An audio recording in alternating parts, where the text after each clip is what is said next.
Good evening, everyone, and welcome to our March 4th, 2025 Committee of the Whole meeting. We have quite a few items up for discussion on the agenda today. I will note for the record that Councillor Slegger will not be joining us this evening, and neither will CAO Lockwood, as he is on some much-deserved days off. However, Deputy CAO Shannon Bergeron is here with us to fill in for him, so thank you, Shannon. And Tiffany is here with us as well. So I have a couple of things to mention in regards to today's agenda, including one amendment. I would like to mention that I have an in-camera item that needs discussion, so I will ask for a motion to go in camera once we have reached the end of our agenda. The amendment is that I would like to add an item. I would like to add a discussion around our next meeting date and requesting a date change. It will require a quick discussion followed by a motion tonight. So with that, I would ask for a mover and a seconder to approve the agenda as amended. I'll make a motion to approve the agenda as amended. Thank you, Tina. Second the motion. Thank you. Any comments or questions regarding the agenda? Okay, so seeing and hearing none, I will ask all in favor. And so that will pass. So thank you. We'll add the discussion about the next meeting date as number 10 on the agenda. Next up, we have the adoption of the regular meeting minutes from the February 18th, 2025 meeting. We have a mover and a seconder, please. I'll make a motion to move the minutes from, or accept the minutes from the last meeting. Thank you, Jean. Awesome. Thank you, Mama. Any questions, comments, or discussion regarding the minutes? Okay, seeing none, I will ask all in favor. That will pass. So moving right along to the payables. Looking for a mover and a seconder to approve the open payables in the amount $173,480.30. I'll make a motion to pay the open payable of $173,380.03. Thank you, Councillor Janina. Awesome. Thank you, Councillor Norma.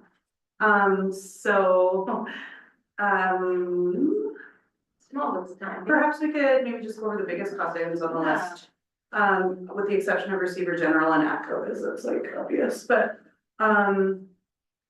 I have a list here unless you wanted to start. Okay. No. So 63055, which is BDO, and I'm assuming that's for our audit.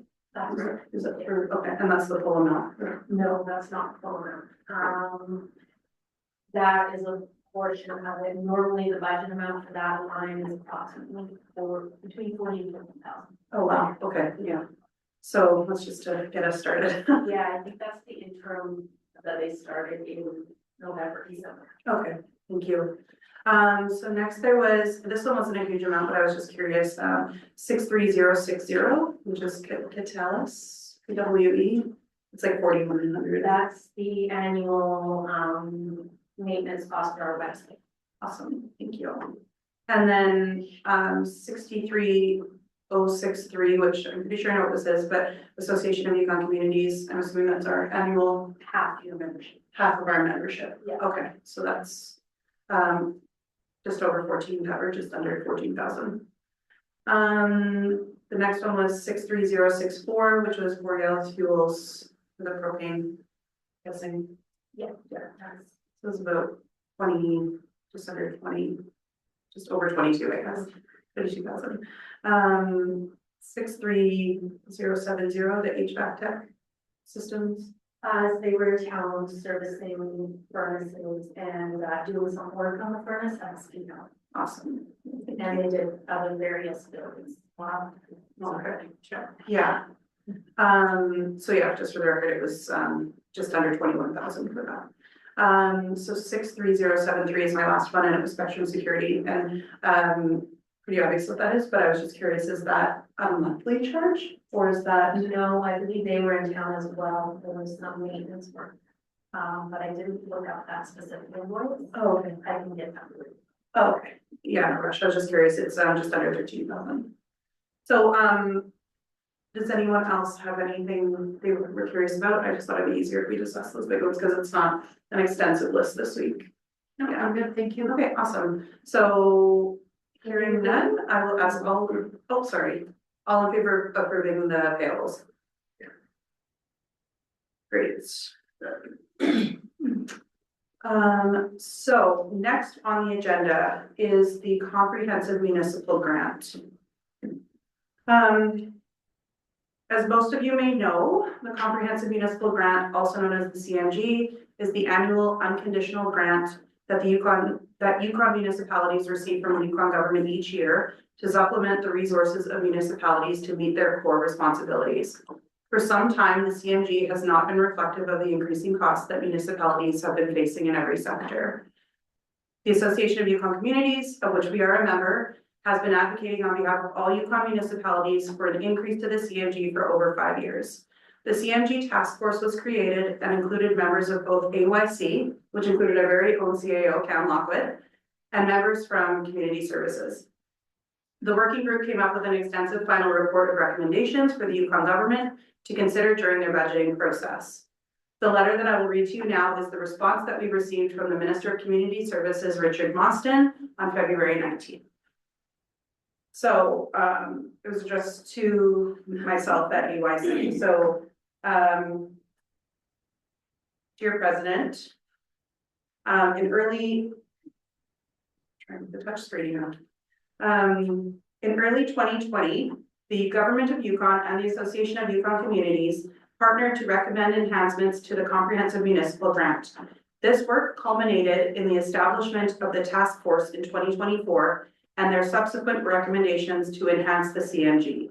Their work is now complete. The Government of Yukon is committed to supporting municipalities and has accepted several of the task force's recommendations for enhancing municipal funding. This decision carefully considers the principles of adequacy, certainty, and equity, with a focus on maximizing sustainable municipal funding while balancing fiscal responsibilities. As a result of these updates, an additional 3.41 million, and I believe that number's been, or that was an increase over. But that was for all. Yeah. That's the number that was in the press release was like 4 point something. So anyway, I think they changed it. But additional 3.41 million will be added to the grant in 2025, bringing the total for 8 municipalities to a level 20% higher than in 2024. This marks the largest single increase since the grant's creation in 1991. The updates will take effect on April 1st, 2025, with 29.5 million being transferred to municipalities. The following changes to the CMG will take effect on the next CMG payments as of April 1st, 2025. First, increase to asset maintenance rate. The asset maintenance amount formula factor is intended to provide municipalities with funding to offset the costs of operating and maintaining infrastructure assets. To help municipalities contend with these rising costs, the asset maintenance rate will be increased from 0.3% to 0.5% in alignment with the task force's recommendation. Second, update to the 2024 transitional amount. The task force recommended an update to the transitional amount as it provides critical financial security for municipalities. In response to the recommendation, each municipality's 2024 CMG payment will become their new transitional amount. The transitional amount will also now be made permanent. Okay. And third, the update to the supplementary grant. The task force recommended that any future supplementary operations and maintenance grants to municipalities be set out in a schedule to the CMG regulation. Supplemental grants may provide municipalities with targeted short-term funding. The amended comprehensive municipal grant regulation will include this requirement. We are happy to invest in municipalities and hope the increase in CMG funding will better support municipalities as they continue providing local decision-making and service delivery to Yukoners. Staff from Community Affairs will be in touch with each municipality to provide the CMG calculators with specific funding amounts. In addition to the approved enhancements to the CMG, I am pleased to share that we have also allocated an additional $88,000 annually starting April 1st, 2025 for the Association of Yukon Communities Community Training Trust Society funding. We heard how important this funding is for supporting enhanced training opportunities for communities across Yukon and have funded it permanently. Community Affairs will work with AYC to disperse the Community Training Trust Society funding. The enhancements to the CMG are made possible through the strong and cooperative working relationship between the Yukon government and the Association of Yukon Communities, as guided by the 2022 partnership agreement. I would like to thank the members of the CMG Enhancement Task Force. The group dedicated a significant amount of time and developed valuable recommendations and rationale to support changes to the CMG. These efforts will contribute to the continued success and sustainability of Yukon's municipalities. And that's from the minister. So we were obviously super excited to get that response. But I do have another piece that I was just going to share with you. Not to dampen the mood.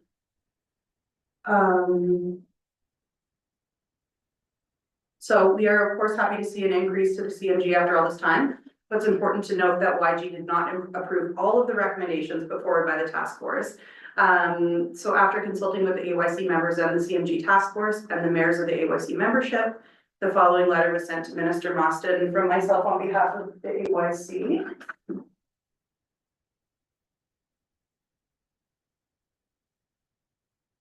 So dear Minister Mostyn, on behalf of the Association of Yukon Communities, we would like to express our sincere appreciation for the recent amendment to the comprehensive municipal grant.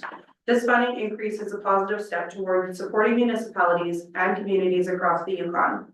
However, we would like to address concerns regarding the process surrounding the recent amendments to the CMG, specifically the recommendations put forward by the CMG task force that was mandated by the government. As you know, the task force dedicated significant time and effort to thoroughly analyze the challenges facing Yukon municipalities and to develop a set of thoughtful, comprehensive recommendations aimed at improving the CMG to better support communities. Their work was collaborative with input from diverse communities across the Yukon, and we were optimistic that the recommendations would be carefully considered and incorporated into the final amendments. It is with some disappointment that we note that many of these valuable recommendations do not appear to have been adequately addressed in the current changes to the CMG. While the increase in funding is certainly welcomed, it's important to note that this adjustment does not represent a 20% increase as indicated by the Yukon government. While the amount does reflect 20% increase from the previous year, it does not account for the amounts already anticipated to be received as determined by the CMG calculator. Given this, we would appreciate a clearer understanding of the rationale behind this decision not to incorporate these recommendations into current amendments.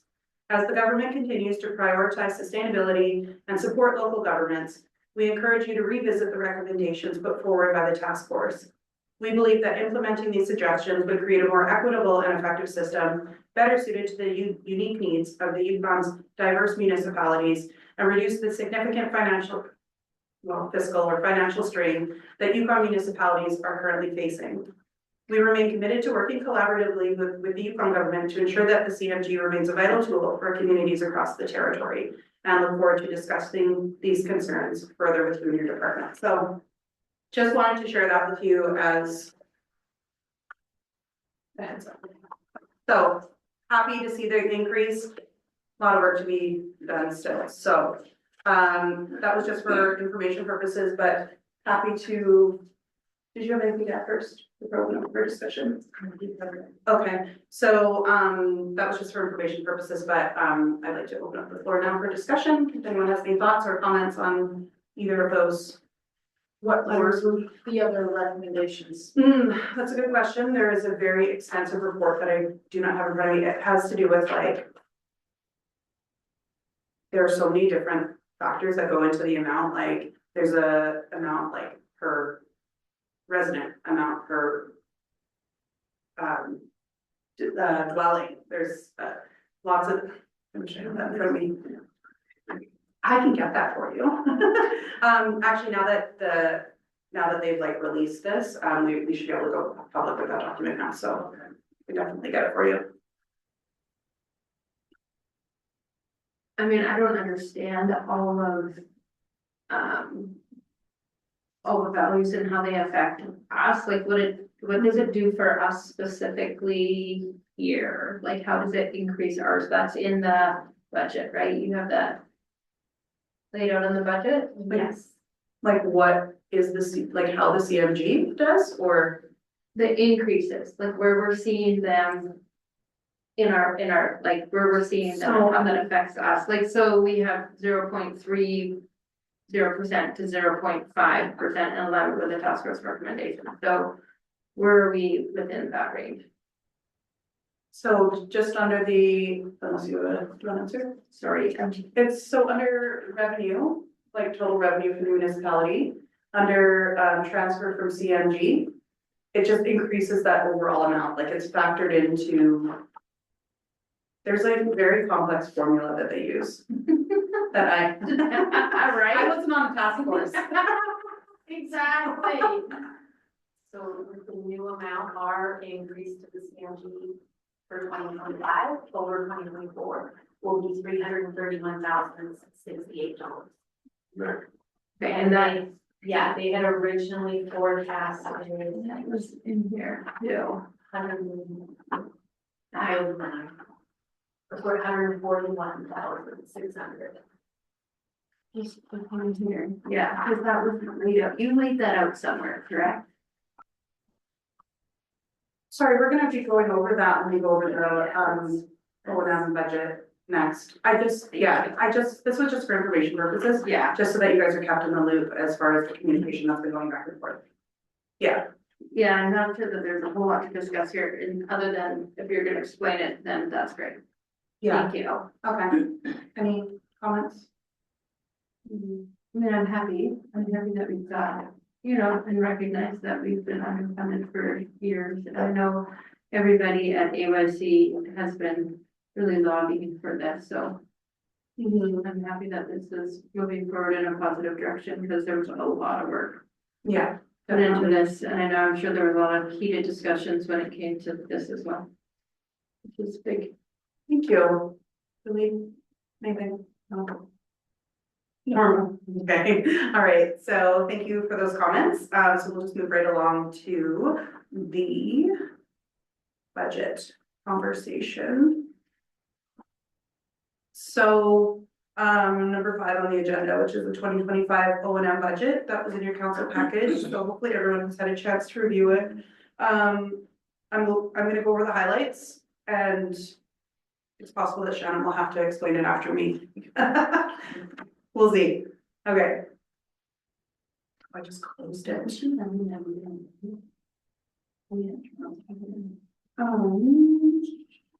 Sorry guys, I just closed my window on this by accident. The English of the CMG we see in it. Okay, so as mentioned, amended copies in the folder. The biggest change, of course, is, as previously mentioned, the increase to the CMG. Therefore, the amount in line 15 under revenues, called transfer from CMG, has been adjusted from $2,754,756 to $2,944,191 to reflect the $331,000 increase to the CMG for 2025. Okay, so do you see that there? Okay, so the next amendment is in the addition, or sorry, is the addition of the approved 1% tax increase that we approved last meeting. So the total of that 1% increase is $21,145.74, added to the tax lines, and there's a note there that says prorated. Could you explain that? It just says prorated in parentheses here. I just wasn't sure what that. Oh, I think he just made, because it came out to an odd note for me.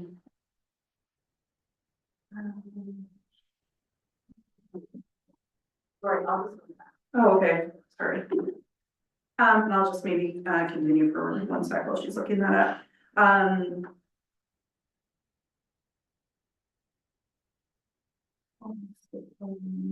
So the next amendment is on line 39 under expenses, and it's the line called transfer to capital, and that is the increase.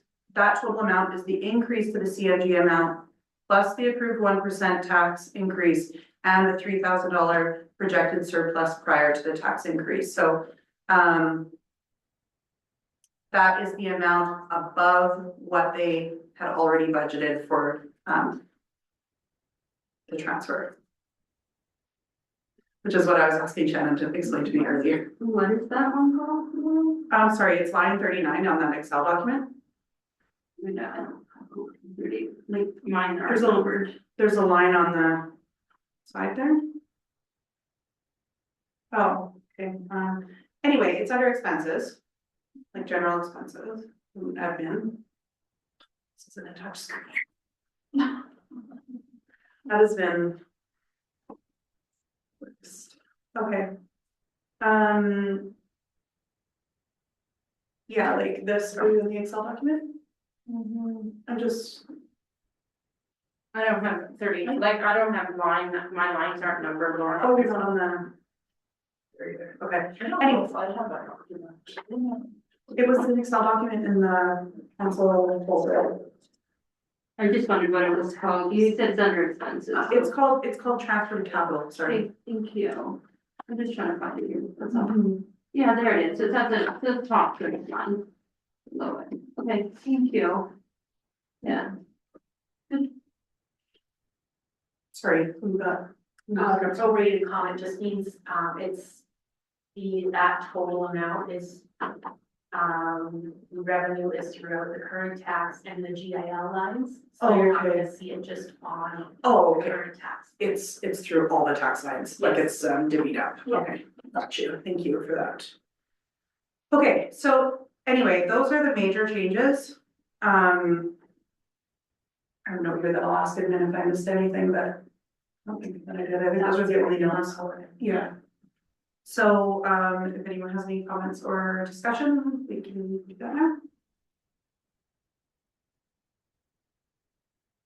Billy? Nora? Okay. Danina?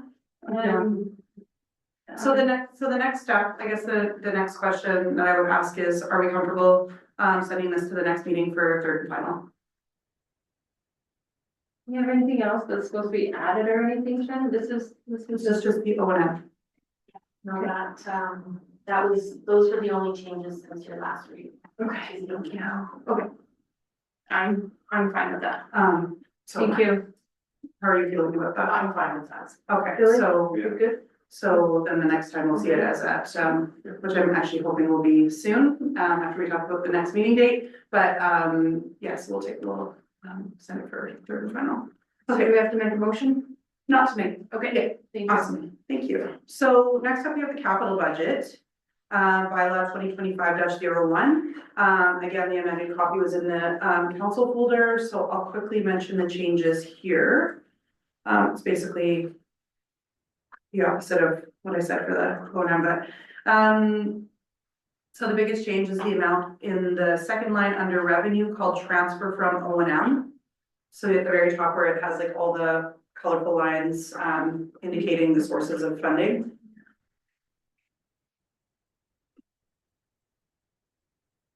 The blue line. And I just want to, I'll tell you the changes first.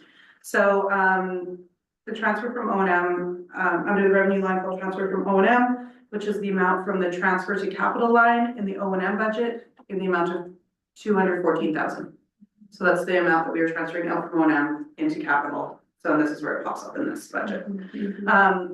Other than that, there have not been really any changes in the capital budget, except for, previously there was, the line for the SCBA equipment for the fire department, that originally we were gonna, we were trying to get funding through the CDF, but we were declined for that. And so we elected to move that purchase to next year to try and find some other funding. Now that we have some extra funds due to the increase, we have and I'll read the admin report from the fire department, but to move that purchase back to 2025, and have the funds come from that transfer to capital. But so let me just read the admin report from the fire department, and then we can discuss it a bit further. So this is from Chief Smith, who is our fire chief, director of protective services.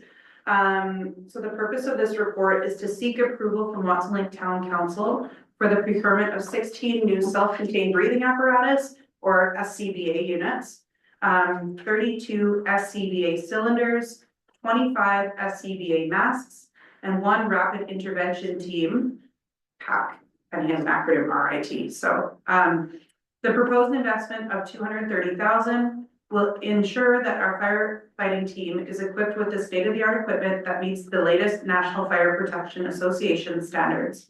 The need for this upgrade stems from the outdated nature of our current SCBA units, which no longer comply with updated safety and performance standards. This purchase will address critical safety concerns, enhance the operational readiness of our team, and enable us to maintain compliance with industry regulations, ultimately improving the safety and effectiveness of our emergency response capabilities. In addition, it will support the long-term sustainability of our equipment, minimizing the need for frequent replacement and repairs. So a little background on this. The NFPA 1852 Standard on Selection, Care, and Maintenance of Open Circuit Self-Contained Breathing Apparatus, or SCBA, sets forth requirements for the selection, maintenance, and testing of SCBA units to ensure their operational effectiveness and firefighter safety. Under this standard, SCBAs must undergo regular maintenance, testing, and inspections to remain compliant and safe for use in emergency situations. Our department currently has 16 SCBA units, which are a mix of NFPA 1997, 2007, and 2013 models. These units no longer meet the latest required standard, NFPA 2018. As a result, it is not feasible to continue using or maintaining these outdated units without compromising safety and performance. Many components of these older units are prone to failure. According to the technician we consulted, the cost to replace main components that typically fail in these units can reach up to $2,600 per unit. Given that we have 16 units, the cost to maintain these outdated units, while still not compliant with current standards, would be significant and is not a cost-effective solution. Additionally, while regular inspections of our SCBA units are completed on a regular basis, our current SCBAs have not been properly tested in accordance with NFPA regulations. And due to a lack of available documentation, we are unable to determine when these units were tested last. This lack of testing history raises significant concerns about their reliability and safety during emergency operations, where the risk of equipment failure could have dire consequences. Furthermore, our firefighters have not been fit tested for their SCBA masks in several years, as required by NFPA 1404. We have scheduled the fit testing for all firefighters in April to ensure that each firefighter's mask fits properly. As a result of the fit testing, each firefighter will require a specific size mask. However, because of our current SCBA units are outdated, we will need to purchase masks that fit these older models at a cost of approximately $500 each. This is a significant expense, especially since they do not work with the new standard SCBA units. Purchasing new masks for the older SCBA models represents an inefficient use of funds, as these units are scheduled to be replaced in the near future. This reinforces the need to upgrade to new SCBA units as soon as possible to avoid wasting money on incompatible equipment. Moreover, our department currently lacks a rapid intervention team, or a RIT PAC, which is required by NFPA 1407 for the rescue of downed firefighters during emergency operations. Without a RIT PAC, our team is not fully equipped for one of the most dangerous and critical operations in firefighting. The RIT PAC is essential for ensuring the safety of our team during high-risk rescue situations, and its addition would significantly improve our operational readiness and compliance with safety standards. In summary, the outdated SCBA units, the need to purchase masks that fit these old units, and the lack of a RIT PAC all contribute to significant safety and operational challenges. Replacing the SCBA units with new compliant models, purchasing compatible masks, and acquiring a rapid intervention team PAC will help ensure firefighter safety, improve operational efficiency, and bring us into full compliance with current NFPA standards. So the benefits of the new SCBA units.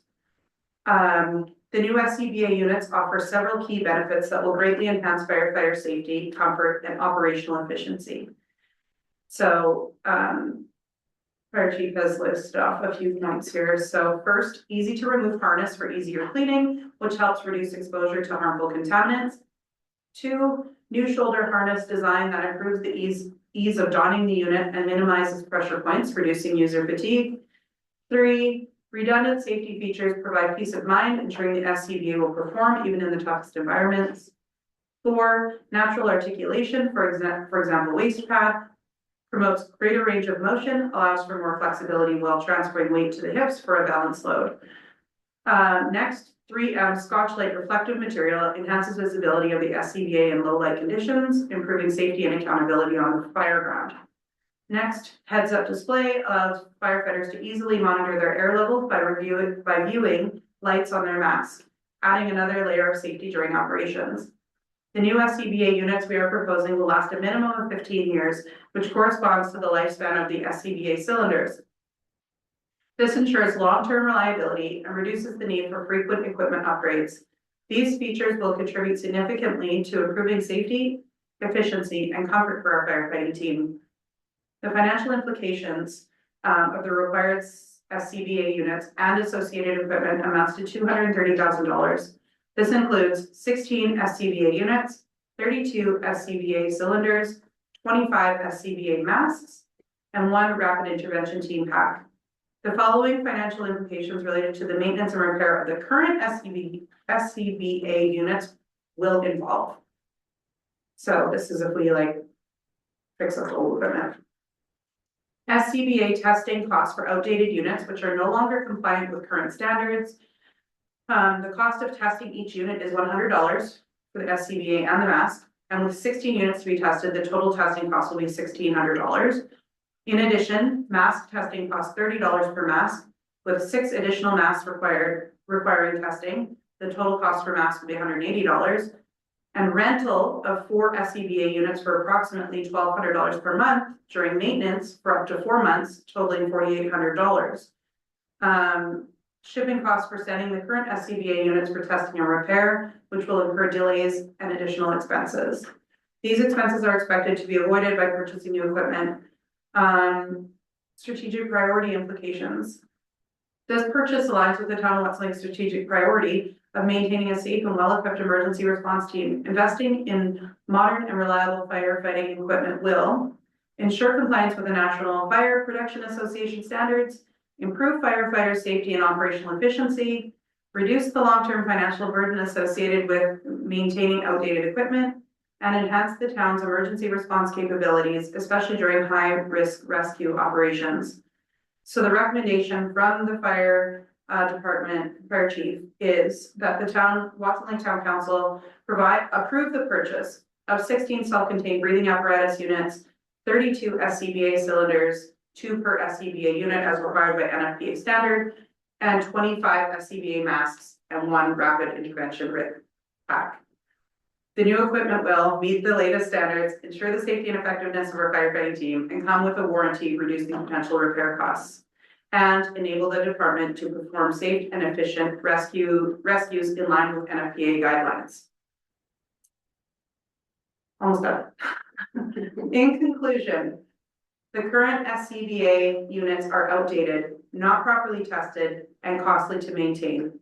By approving the purchase of the new SCBA units and associated equipment, we will ensure compliance with current NFPA standards, safeguard our firefighters, and significantly reduce the financial strain of maintaining the outdated units. This investment is critical for the safety and operational readiness of our firefighting team and will contribute to our community's emergency preparedness for at least the next 15 years. From Chief Smith. So, discussion, thoughts. Very comprehensive. It was very comprehensive. I appreciate all of the details. Yeah. Reading it aloud to you is a different story. I believe, and correct me if I'm wrong, but did our fire department not, years ago maybe, were basically, they would just go and put out a fire, they wouldn't go into buildings, they wouldn't. I mean, are they more professionally trained now? Do they have different training? Do they have? Yeah, Yeah, I don't know that myself as far as like what they used to do or what the rules were. I know for sure now that there are a lot higher standards, more training required, like from liability standpoint. Certified to, Mhm. So sorry, did you want quite to? more advanced, Yeah, I would say. yeah. I mean, I'm not there, but just. No, no, it and seems that's like it is more advanced. the reason I ask is because obviously then they do need the equipment. I mean, depending on what their procedures are, what their mandate is, I guess, when they go to, when they're called to a fire. Yeah. Okay, any, yes, No, I would just kind of in favor of it? for sure, I mean, definitely, if they're, going into a burning building, they have to be able to breathe. That would be safe for sure. They have to be Yeah. safe. Absolutely. Yeah. It's also the what ifs, right? Like you don't know what's gonna happen or what's gonna be exploding and what is actually burning, and they also respond to vehicles, right? So that's the other thing, you just don't know what's gonna all of a sudden spark up and happen while we're out there. Exactly. And so they definitely need to be safe, and for sure, I definitely approve. Safety is number one, but do we have to purchase all that at once?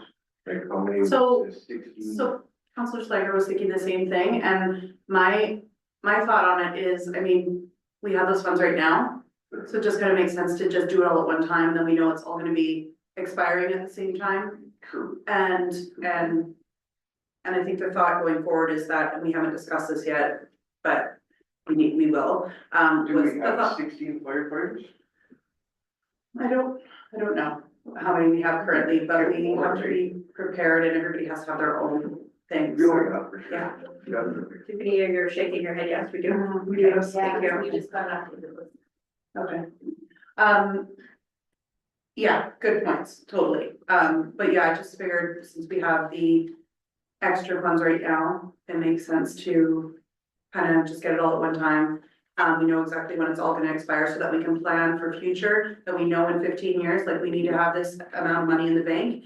And so the discussion that we were kind of having is about the implementation of a fire and rescue reserve, where we start tucking little bits of money away when we have it. Then 15 years comes along, we have the money sitting there for when we need to make this big purchase again. So that's not something, again, that we've discussed yet, but it's something that we will be discussing. And of course, stuff isn't up to standards and then Mhm.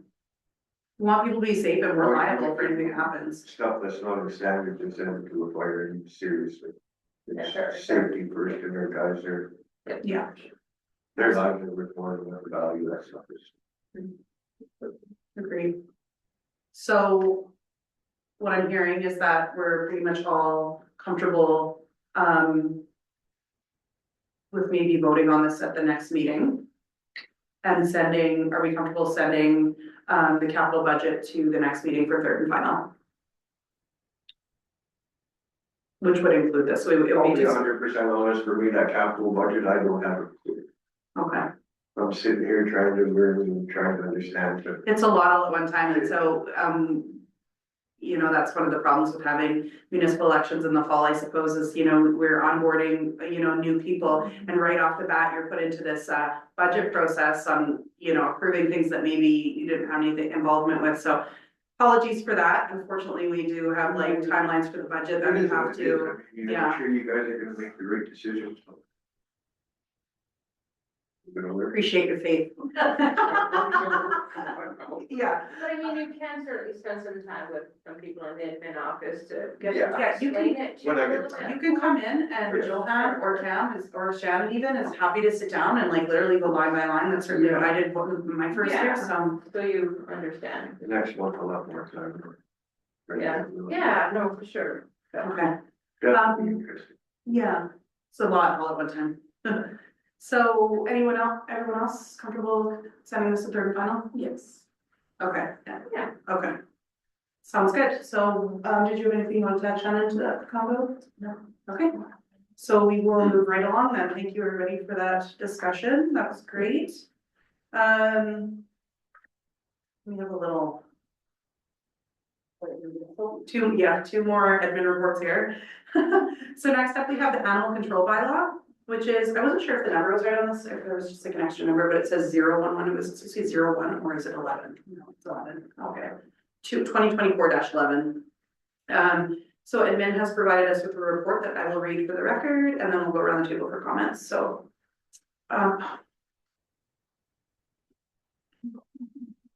Just closed it too. Sorry, guys.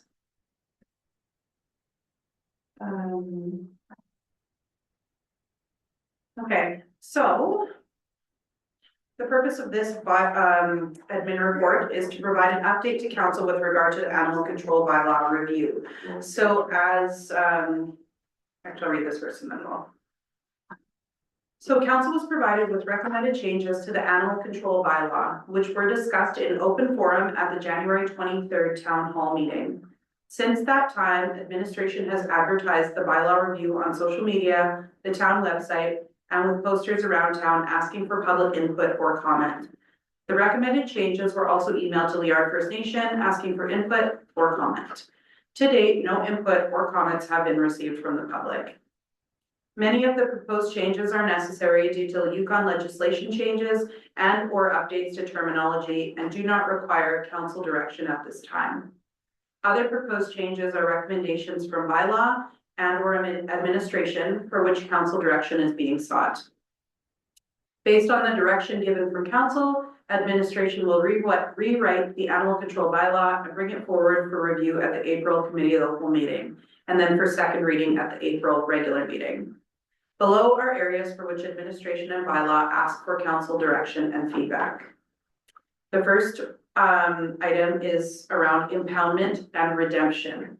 In the current bylaw, the maximum impoundment time is 72 hours from date of capture. Bylaw would like this changed to 3 business days to allow for additional time if an animal is captured or held during the weekend.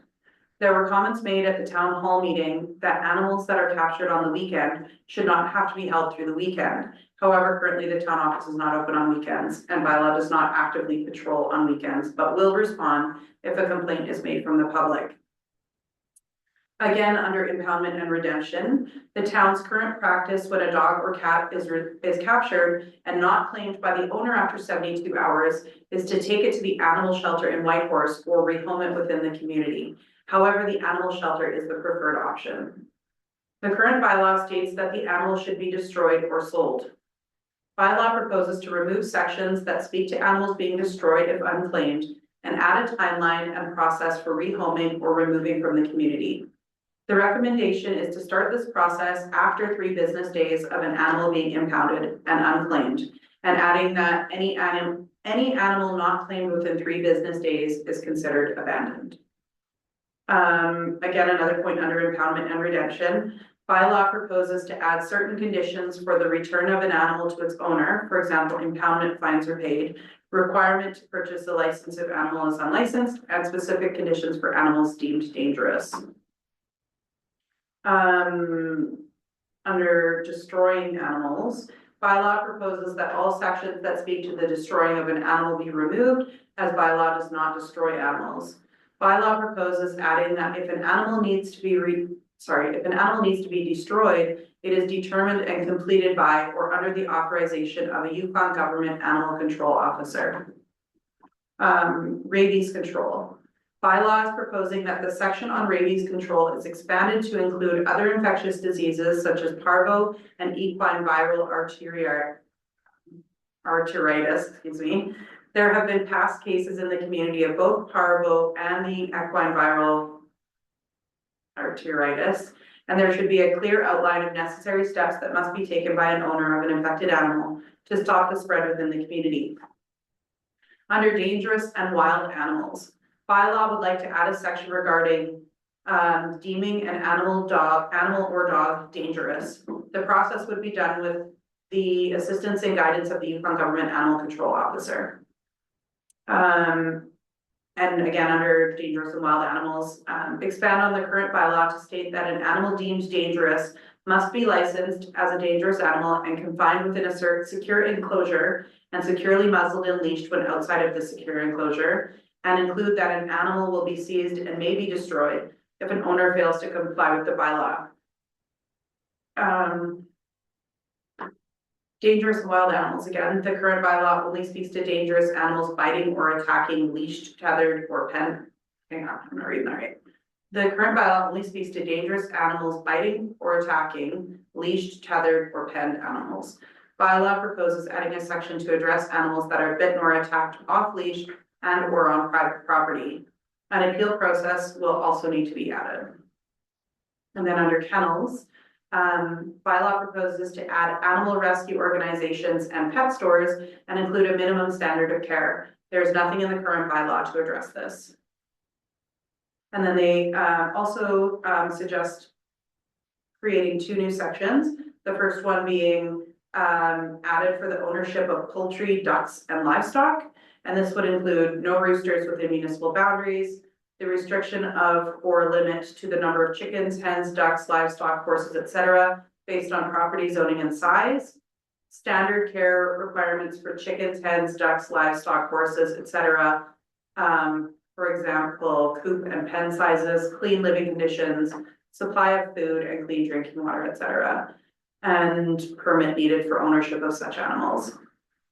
The next new section being proposed is bylaw, they're proposing and adding a section for the ownership of bee apiaries, such as in the city of Dawson bylaw, that's where this sample's from. And this would include limited to certain zones, basic standard of care, requirement to protect apiaries from disturbances by other animals, and good management processes to prevent swarming or aggressive behavior, and minimizing conflict with neighboring properties, for example, distance from the property line, barriers, or fencing. So, just looking for, so which ones were you seeking, I've been seeking feedback on them? Because it says that some you don't need, oh, these are all for feedback. Okay, got you. So, I mean, I guess we could go through this and discuss these item by item. And you can give a yay or nay or a suggestion to alternative. How does that sound? Or do you want to just, yeah, maybe they'll be more organized. So the first one about impoundment and redemption, and that's basically changing the wording from 72 hours to 3 business days. I'm going to start with you. In agreement with that? That makes sense to me.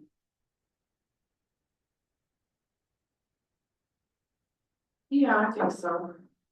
Because otherwise it's 72 hours, then it gets picked up on Friday, that has to be picked up by Sunday, but if the town's not open, then you know, can't pick their dog up and. No, yeah, it for sure makes sense. I'm in agreement as well. Yeah. Feel good about that, Billy? Yeah. Okay, so. We agree with that point. The next one around impoundment and redemption was the one about animals being destroyed or sold. I agree that we should probably remove that type of language from there, because I don't think anybody. I think it's been a long time since that was common practice, and yeah, that's my thought on it anyway. So the current practice is when a dog or cat is captured and not claimed after 72 hours, which will now say 3 business days, is to take the animal to the shelter in Whitehorse or rehome within the community. So, I am on side with that being the standard. Changing that. And immediately, when we destroy the section. Yeah. Just like changing the language around that, because we're not destroying them. The only thing about that is like further down here, when we were talking about another point, which was. It said if they. I think it was around the dangerous animal. It says. It's recommended by bylaw that it says include that an animal will be seized and may be destroyed if they fail to comply, so I don't know if that's. If it should say or will be destroyed by Yukon government on that second one, because it kind of implies. I think that's the intention is bylaw doesn't wanna have to make a call or do the destroying that needs to be done. So the intention is if a dog, say, is deemed dangerous, it's deemed that the dog does have to be destroyed, that is done in collaboration with Cucumber. Okay. Basically. I think that's fair. Yeah. Yeah. Billy, any thoughts on that? It's good, just that one about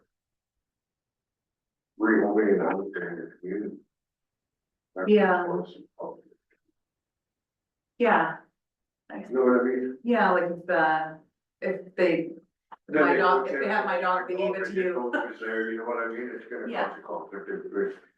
Say it was Tiff's dog and she was on camping, didn't make it, and I, oh, I think that dog was good for. So, I agree with you, and I just wonder, It's just, it says that the animal shelter in Whitehorse is the preferred option, so it sounds to me like that bylaw would try that first.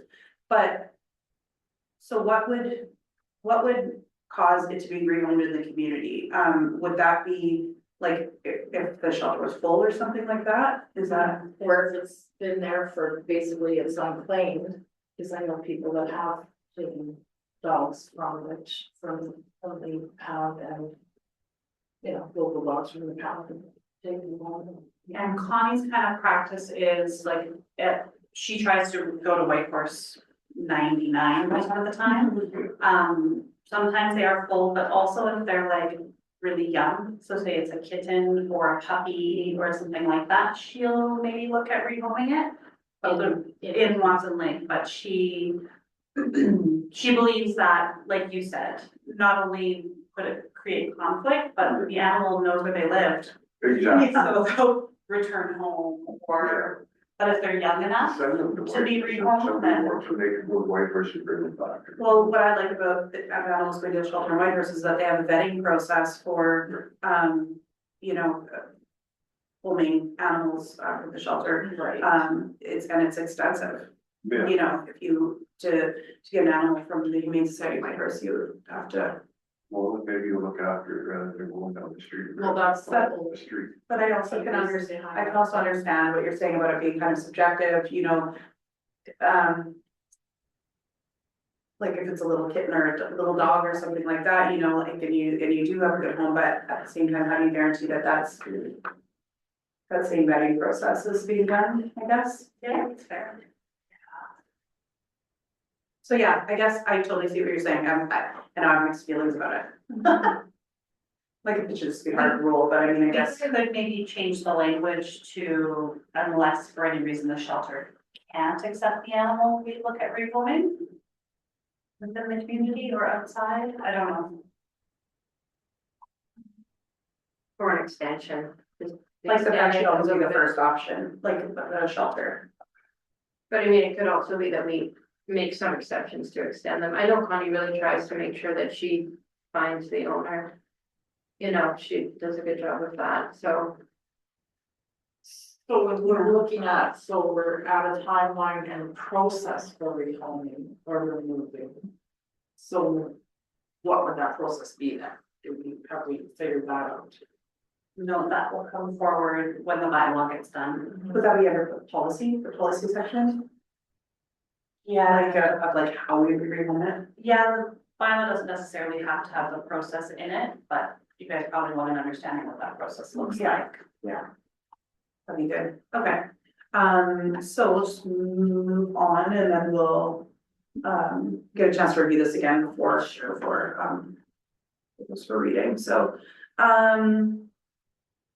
where were we? Sorry, okay, so again, impoundment and redemption, so, bylaw proposes adding certain conditions, so after the animal is impounded, having certain conditions in place in order for, person to get their dog back. So, you know, you have to pay your impound fees, you have to maybe purchase a license if the animal is unlicensed, and specific conditions for animals deemed dangerous. I mean, that, all three of those things seem like pretty, maybe common sense. Yeah, the conditions for animals deemed dangerous though, is that Oh, yeah. just one? But who deems it? Well, and is that just, is it only dangerous to other animals? Is it dangerous to people? Is it, like, is that just one big root? Or is there? Do you know what I mean? Like, specific conditions for animals being dangerous. So is there gonna be different conditions for different animals that are deemed dangerous? Yeah. Just looking at other bylaws, for, like, so usually if an animal attacks or bites another dog or person, then that would be reported to Yukon government. And Yukon government would then determine the process. So if it was deemed that the animal does not need to be destroyed and can still live within the community, I think that's where the town would then say, okay, but it has to be penned, it has to be leashed and muzzled if outside of the property. Would there be something like a first, second, third offense kind of thing as well, or? I've never really seen that. I think honestly, if it is deemed dangerous, and then it, then again attacks another person or animal, I think in those circumstances, that's when maybe a dog would have to leave the community or be destroyed. Further down, it does say, Bradley would like to add the section about deeming animals, dogs dangerous, and that process would be done with the assistance and guidance of the Yukon Government Animal Control Office. So like you're saying, that it would be the government that ultimately makes the say in respect to deeming an animal dangerous, and what the process would be in order to either destroy it or, you know, specific conditions of life. Exactly, and I think the conditions is where you guys would have the control to set those within the bylaw. But YG would assist with determining if the animal's dangerous. Yeah. Okay. Yeah. Just about the impound fees, I seem to recall, and I don't know when, a long time ago, but there were like, you know, if your dog was apprehended and, or whatever, I don't know if that's the right word for it, but anyway, your dog ended up in the pound, to get your dog back, you had to pay an impound fee. And then if it got picked up again, that fee went up. And if it got picked up again, then I think it went up again, or maybe at that point it went to No, it's the same. farm. Just good times. But you know, like there used to be, but I don't, does that say that in there? It's in fees and charges bylaw. Oh, okay, yeah, 'cause I was like, I didn't see them. And it also, sorry, proposal, so the impoundment redemption, what if they don't pay the impoundment fines? And if they do we track them if they haven't come got a license, if the animal needs a license, like how is that? Well, I feel like that should almost be done when the animal's released back to you. Like you have to do these things, you have to meet these conditions before we release this animal back to you, because it's just about animal, Okay, so going back to the conditions, if they don't pay the fine. oh, if they're just, so they're basically surrendering their dog then, yeah, I believe, right? And then it would go to the shelter. Yeah. Which is unfortunate, but Mm-hmm. we don't better. And a dog that's deemed dangerous isn't accepted most of the time at the shelter, but Connie has had success taking them to another place, I think it's called Latin Manor. Oh, yeah. Yeah, who will take Getting some ticklish or something. kind of aggressive dogs or, yeah. Okay, good. So next we have, destroying, I guess we kind of already talked about this, but the destroying animals thing, yeah. If it needs to be destroyed, it is determined and completed by the Yukon Government Animal Control Officer. I think we're all in agreement there. Yeah. Okay, so, rabies control, so, they're just proposing that the section on rabies control is expanded to include the other infectious diseases, don't make me say this again. Just kidding. I don't have a problem with that. And is there anybody in town, like the clinic used to have vaccinations? Is there anybody in town that has anything considering So we have next we- to vets? Yeah, we stopped doing that for two reasons. One, the animal rescue had started doing it, they were able to get a lot because The second point is that those vaccines are really hard to get if you're not at that clinic. So you can only get them if you're at that clinic or if you're a boarding kennel or an animal rescue. So we were having a really hard time getting them. It used to be easier, but now it's a bit harder. So, and then when we would get them, a lot of them would expire before we got to use them. So we thought, you know what, we're gonna let Cheryl take this on because she was seeing a lot of dogs, and so it was just easier for us to just refer them over to her. Unfortunately, of course, we don't have animal rescue anymore, so that's kind of where that lies. Can the town not be considered an animal rescue? In some respects? I'm not sure. I'm just wondering, just putting that out there, just because if we're increasing things in our bylaws, it'd be nice to know that we could actually have access to this stuff, considering we don't have access to vets routinely. It's just a thought. I'm not saying that it has to be done, but it's just a thought that I It might be have. something to look into. I'm not familiar around the laws around animal meds really, but yeah, I mean, it was something to look Well, into. unless you're about there talking. No, I'm just saying if it could be an animal rescue, we could be. Everything like that. But again, too, you're looking at cost and also like the same issue the clinic had with exploration. Because they don't get used. But if people knew they were here and this was the only place to get them. And it's not saying that we have to buy them in such a massive amount, right? It's just a thought. Yeah, certainly something to consider. But as far as including this language around other infectious diseases in the bylaw, we're all kind of on side with that. I don't have any issue with it. Yeah, okay. For sure. So moving along then to dangerous and wild animals, again, we already kind of touched on this, but bylaw would like a section regarding or deeming an animal or dog dangerous. The process will be done with assistance and guidance from the Yukon Government Animal Control Officer. I have no issue with that. Next point, expand on the current bylaw to state that an animal deemed dangerous must be licensed as a dangerous animal and confined within a secure enclosure and is securely muzzled and leashed when outside of the secure enclosure. And include that the animal will be seized and may be destroyed if an owner fails to comply with bylaw. 100%. Yeah. Agreed. Yeah. And then current bylaw only speaks to dangerous animals biting or attacking leashed, tethered, or penned animals. Bylaw proposes a section to address animals that are bitten or attacked off leash and or on private property. What's that mean? Sorry. Right I just need now, that to expand a the little bit. way that the bylaw reads is it said, it only addresses if an animal is attacked while it's on a leash or in a pen or tied up. So it doesn't address like, say your dog's running around in your yard and an animal comes onto your property and attacks your dog. Oh, okay, so, Or you're at a dog park and your animal is running free and it gets bitten and attacked by another animal, like it doesn't speak to, it kind of pigeonholes that. Yeah, no, I agree with it was that. just this part where it said, and or on private property, so I thought like, well, if your dog's just like running around and it goes onto somebody else's property and gets bit by their dog, then that's a different story. Yeah. Yeah. Yeah, okay, thanks for explaining that. I don't have issue with that with the. Yeah, so it sounds like we're in agreement. Okay, so on to kennels. Bylaw proposes to add animal rescue organizations and pet stores to include a minimum standard of care. There's nothing in the current bylaw to address this. Does that include the town?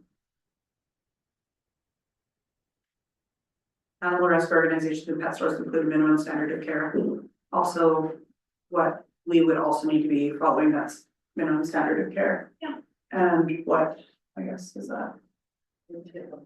Because I know that there was like, and maybe this is where this is coming from, the Yukon Animal Control Act or Animal Protection Act or whatever. They were talking about standards of care for kennels and animal rescues and stuff like that. And I recall somebody actually mentioning at one point that does that also include the dog pound? Like that makes sense that it would. But anyway. I don't know, yeah, I think I that's, mean, maybe not to the full extent, because they are technically only gonna be, yes, they could possibly, and they could possibly be in more than 3 weeks. I think that the current bylaw, all it really says is that, like, if you have a kennel, you'll purchase so many tags for animals. And register, I can't think off the top of my head, but it's very vague, that's all it says about Oh. kennels, so there's. Yeah. Literally just says they have to get tags for the dogs so that are in I'm there. sorry for not knowing this, but is there a Yukon standard for, like, do they have one in their act about what the standard care is for those types of things, and can we just like copy it? Yeah, they Just if do, that's a they standard, do talk about the standard of care in the act. Yeah. because I mean, we don't have kennel or anything right now, but that doesn't mean we won't in the future. Yeah, and I think it's really basic, it's like access to clean water, access Yeah. to food, shelter, like it's very basic. Yeah. Cleaning, But yeah. but for sure, I'm in agreement with us incorporating Just making language sure. around that, like, including that in our bylaw if it's not currently addressed. Okay, so next section about poultry, ducks and livestock. So, no roosters within municipal boundaries, these are the proposed things, points for bylaw, so no roosters within municipal boundaries. The restriction or limit of the number of chickens, hens, ducks, livestock, horses, etc., based on property zoning and size. Standard care requirements again, so like coop and pen sizes, clean living conditions, supply of food and clean drinking water, and a permit needed for ownership of such animals. My own question on that is who oversees? Who's going around counting chickens? Yeah, By law, I and guess. what is the standard of care, who's gonna enforce that, or who's going to make sure that the standard of care is being met? Is that the bylaw officers? Good question. That would be fine. I mean, Are there rodeo grounds in Well, town? Yes. The municipal boundary goes up to, includes Lucky Lake. so would she be like a kind of like an inspector in the sense that she would just Well- want occasionally pop in somewhere and check So, on things? Is I- it something she would have to do all the time? I think the way that I interpret this is that it would only be if there's a problem. So if you have neighbors complaining, you know, this person has Right. 50 chickens in their mobile home trailer lot or whatever, you know what I mean? Like, they have like a commercial chicken operation Yeah. going on or something. Like, I think it's, you know, a bit of honor system where you expect that people are going to be reasonable and mindful and respectful of their neighbors. And then, of course, if there's an issue and bylaw has to intervene, that's when these things would kind of like come into effect. That's at least how I interpret it. And I guess. I don't think she's going around being like, Yeah, and I guess also it says a permit needed for ownership, so if we know people have animals and they haven't come about their permit, then the animal's gonna go check on that. I mean, maybe if she was driving by and she'd see the chickens wandering around thing, she might be like, hey, you could probably check and see if they have a permit. If they don't, then be like, Yeah. hey, you know, you need a permit for these. And that is the intention. Yeah, so the only thing I guess that I was curious about is the roosters, and I get it because they're can be noisy and disruptive and whatever, but isn't that like I mean, I guess only if you're breeding chickens, if it's not for, so I guess, do we say chickens for the purpose of egg laying then, or like, I don't know, because you need a rooster to have chicks? You know? Yeah, you don't need, you don't, Municipal boundaries. Yeah. Well, like, I so was like, just so thinking- like down here, there's a couple people with chickens, but to have a rooster in the backyard, cock-a-doodle-doo and, But you then know. that's like Calvin County can't have a rooster on his property, it's still. That's why I was Or- asking about the rodeo ground. There's nobody around, so Yeah. that doesn't, like, Yeah. But that's where I was asking about the rodeo grounds, because, you know, they're like, people put their livestock out there, and so how many, and within that area, Oh, then hang on one second. how many can be in there? That's, yeah. you know, You know you what? have a rodeo You know there what? potentially. Sorry, can I interject for 1 second? It says in here, based on property zoning and size. Sure. So we could add in a something that says, country residential, Yeah. fine. Residential or R1, not fine, Yeah, you know, things like that, because that's generally the zoning of all these houses that are in our core residential area, maybe something like that, depending on, So no roosters, but depending on your. depending zone. on the zoning. But in our zoning already might talk to some of that, I Yeah. think already it does. So I'm just, we Oh, may yes, just have, just in case it's redundant. we may just Yeah, have it's to look already at that, in cause like I said, I think some of it already talks about some of that. That's a good point. It doesn't talk animal specific, I know Yeah, what you're right. referring to, yes. But, Yeah. but yeah, like, yeah. But anyway, I was thinking of the rodeo ground is what I was kind of thinking about, and just cause I know a lot of people put their livestock out there. Yeah, And just what that would look like How much room you got in between properties, you go up here, yeah, yeah, I think. got 8 acres and you got a, you're on the far end, there's no bug in the neighbor. yeah. And so when we do up the bylaw for you guys to look over, it'll have the proposed zones and what would be allowed in the proposed zones, and then you guys can. That would Sounds be good, good. yeah. Yeah, other than that, I think, happy to see this section go forward, and then we'll just see what you guys come back with, and then we can make any adjustments from there. If I was everyone's surprised that good. Dawson City said that you can't, so if you own chickens, you can't sell the eggs or the meat, or you can't. I was surprised to see that. Dawson City's bylaw, it states that if you own chickens, you can't sell the eggs, you Well, can't. isn't that just like a health and safety thing? That was there in their bylaw. That's crazy. I thought that it was interesting It as actually is well. something Connie brought up as well. Yeah, Yeah. Just with, They got beef, don't leave it alone. Ebola, different, Sheep, like how are we ensuring that there's maybe safe there was consumption? many, but I just thought that was interesting. Jordan. We kind of felt that that was a little outside of our So, scope. health and safety thing. Yeah. For them to police, I think. And technically they should have a business license if they're selling. Yeah. chickens. We'll get our cut. Not. Okay, so there's another new section being proposed, and, again, this looks like, also in the Dawson City bylaw, but, surrounding bee apiaries, so beehives, apiaries, am I saying that wrong? Sorry. It's not one that I use commonly. Okay, so the proposed, kind of items to be addressed in that section are limited to certain zones, basic standard of care, requirement to protect apiaries from, did I say it right that time? Okay. From disturbances by other animals, and good management processes to prevent swarming or aggressive behavior, minimizing conflict with neighboring properties, for example, distance from property lines, barriers, or fencing. I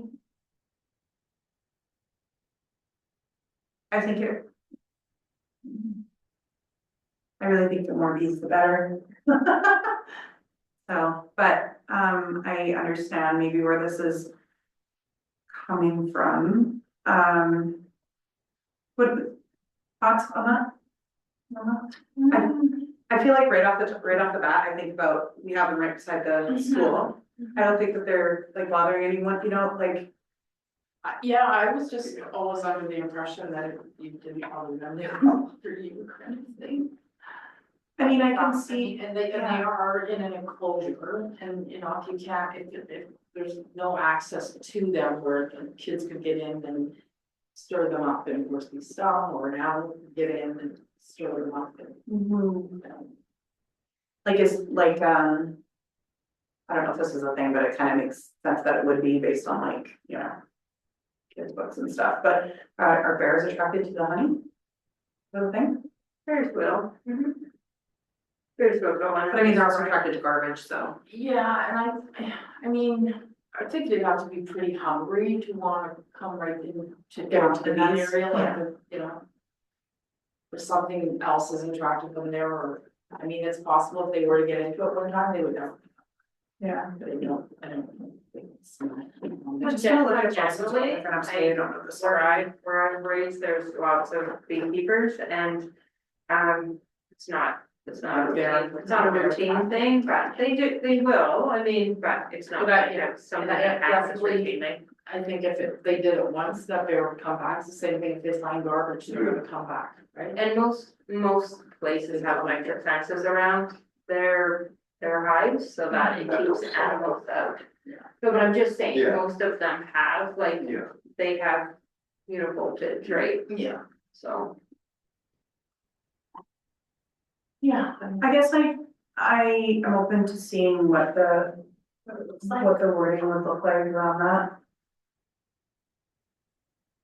Anyway, when you're talking about like distance between property lines, I mean, these will fly up to a mile to get the money. So I mean, if you have somebody It and just, then bees beside you, this means your garden's gonna be awesome. you're gonna be congested with bees, but they're not generally interested in you, they're interested in Exactly. what they're going for.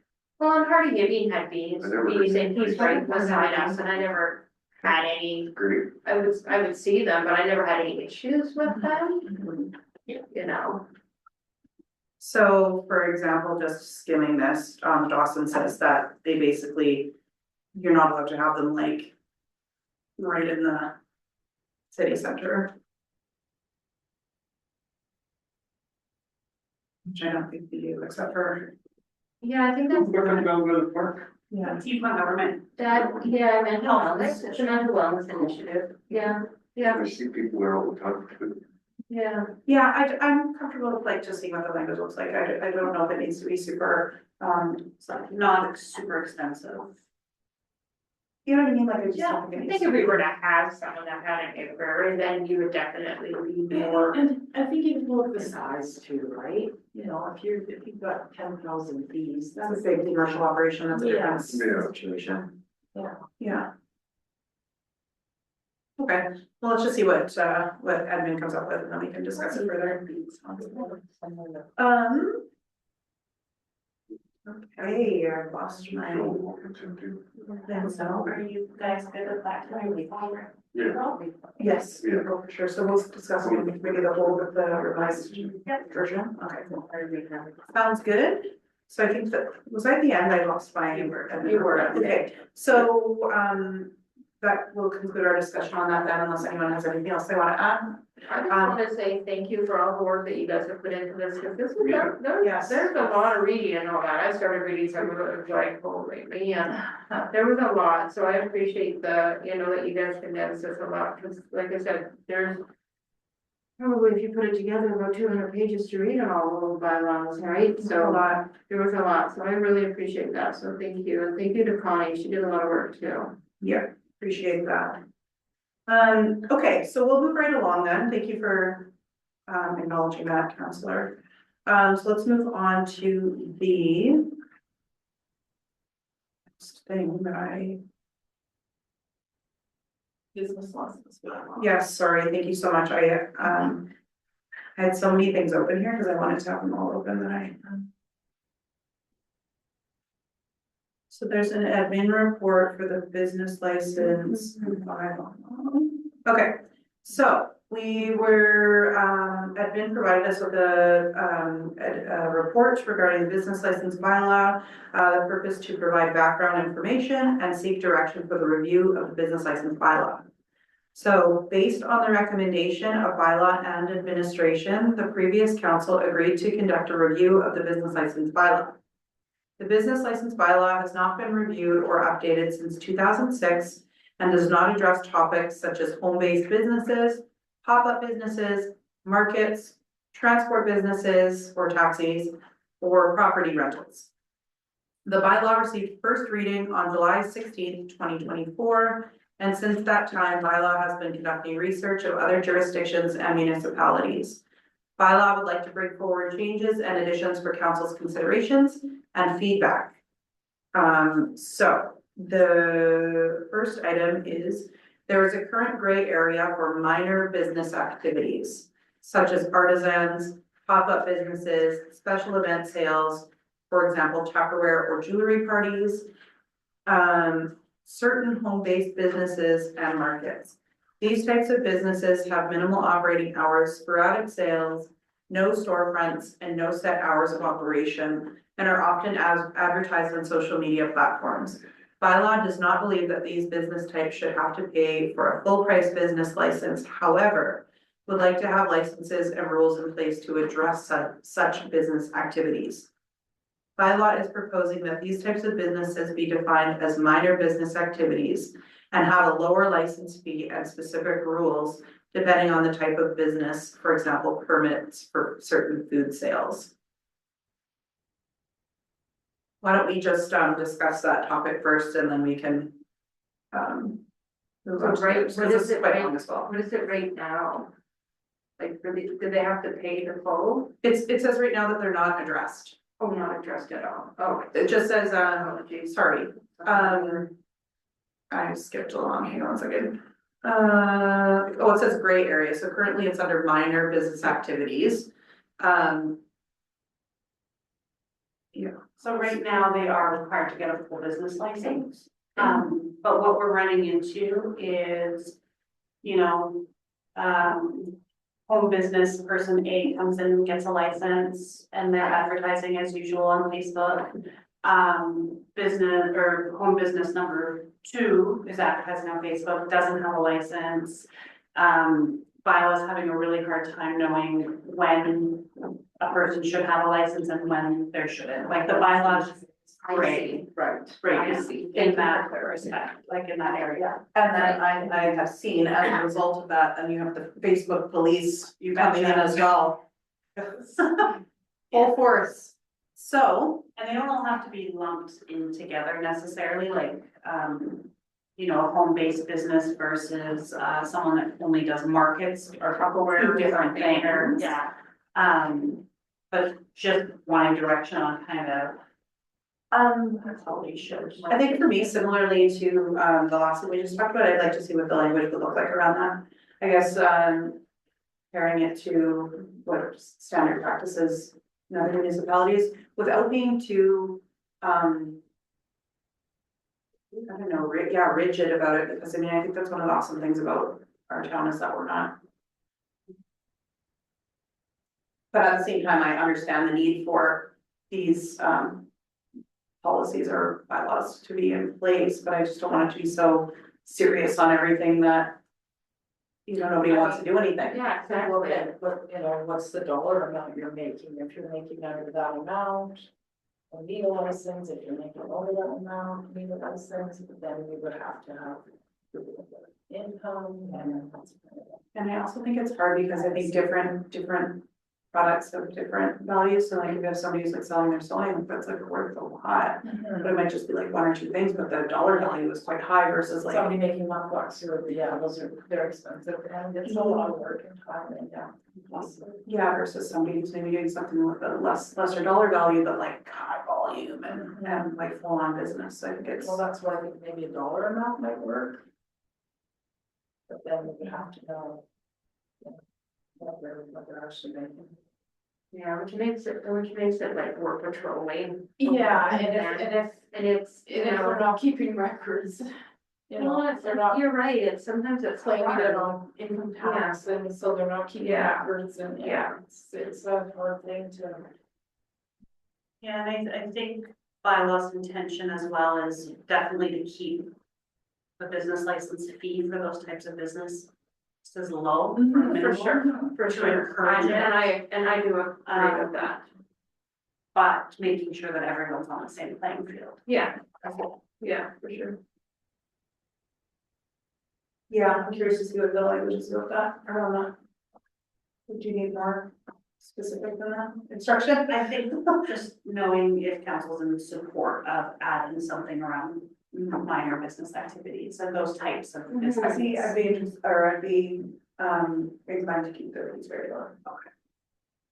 I don't want people to stop doing their crafts because, you know, we're too hardcore about it. But I also, you know, like we. Yeah, okay, let's leave it there. Okay, so next, bylaw would like to better address the operation of multiple business types operating out of one location. Bylaw proposes to do this by creating business categories, for example, retail sales, accommodation, restaurant, bar, etc. A business who operates multiple business categories would be required to purchase a primary license and an additional sub-license at a lower rate fee for all additional business categories operating out of the same location. I think that's standard practice other places, is it not? I believe when I read in Dawson's Yeah. that it is. Yeah. I have a question. So you know you have the buskers come to town and they're selling carpets and t-shirts and other van, they're carpet tags. Tags need a separate business license for them to be moving around. Well, I don't think it would be tags, I think that the individual person or whatever entity is technically supposed to get one. Yeah. And I think there's a section, they're called. But because they're in the same location. And that's what it says here, operating out of the same location. Oh, yeah, so I think that's. Should that mean, like, if you have a grocery store and then you're also selling off sales out of that grocery store, right? Would that be the same kind of thing, you're selling food Because I'm stuff? kind of thinking that's an attractive for people to come in and tag, so, you know, I'm here buying a t-shirt, I might as well go in there and grab a bag of chips or a pop or, you know, some french fries. So they're drawing people in with that particular. think of an example So of towns, I don't know if that's what they mean by at the same location, and that they're gonna profit or benefit. I think it meant like, let's say, for example, you've got accommodations and you've got restaurant bar. It's two different things. And then also retail, all three in the same location. I'm trying to think of other places. Would have a laundromat. And I think, you know, we would. Trying to think of other places that have this. And we do currently get the hawkers, we're traveling to come in and get their own license. Yeah.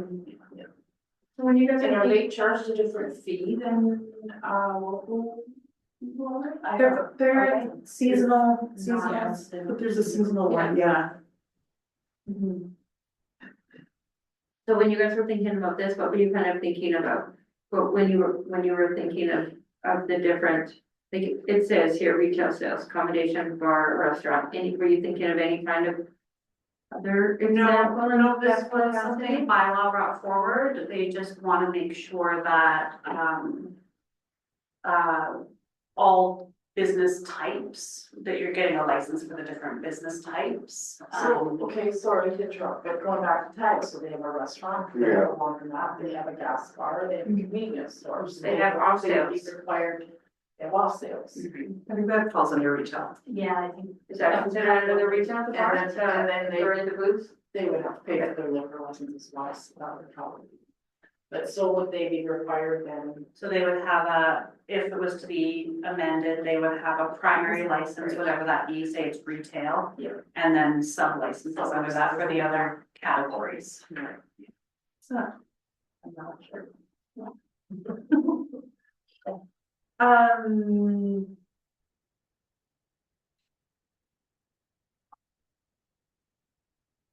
I guess. I understand the point. I.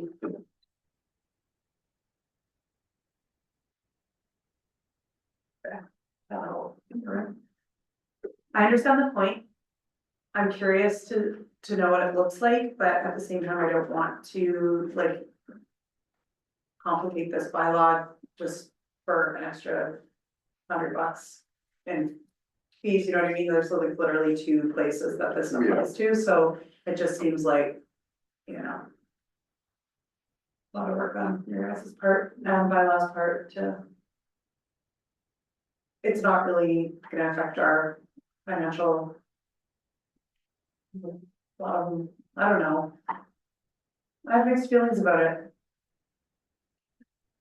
An interesting thought for sure. I think it's just to provide clarity when. Of what they're doing there, Yeah, like what exactly is happening on the. yeah, and when we should be asking for additional fees, like if it's more clear, it's right now it's not. And some businesses are, and some businesses aren't. Okay. I mean, I'm not against you guys moving forward with like creating the verbiage around it and we can just review it. I'm not to. No, I understand. I would Not like to to give you guys a bunch of extra work and I'm sure it will, you guys really do your homework, so I'm sure it will make sense and move forward as possible. I'm just not. I'd like to see it broken down into what your thoughts are, like that would. Yeah. If that's okay. Yeah. I know you have some ideas here already, and then you said et cetera, so it just, maybe there's not much more to add, but. That one with that tax is a good one. So is this on the next point now? So it says, okay, bylaws proposing the specific requirements for certain business types, including taxis or other commercial vehicles. Do you want to start this discussion on that? Yeah. Just it's good. Oh, that's, okay. Anyway, involving a criminal background check, they're citizens, you always hear bad news. Has that always been excluded from the bylaw? Because we've had a number of businesses over the years. It's crazy. Anyway, I agree with you. I think that should be, especially when you're dealing with transport of passengers, that's, I believe, highly regulated in a lot of other places. You know, you have to have the right license, you have to have insurance, there's a lot of liability things around that.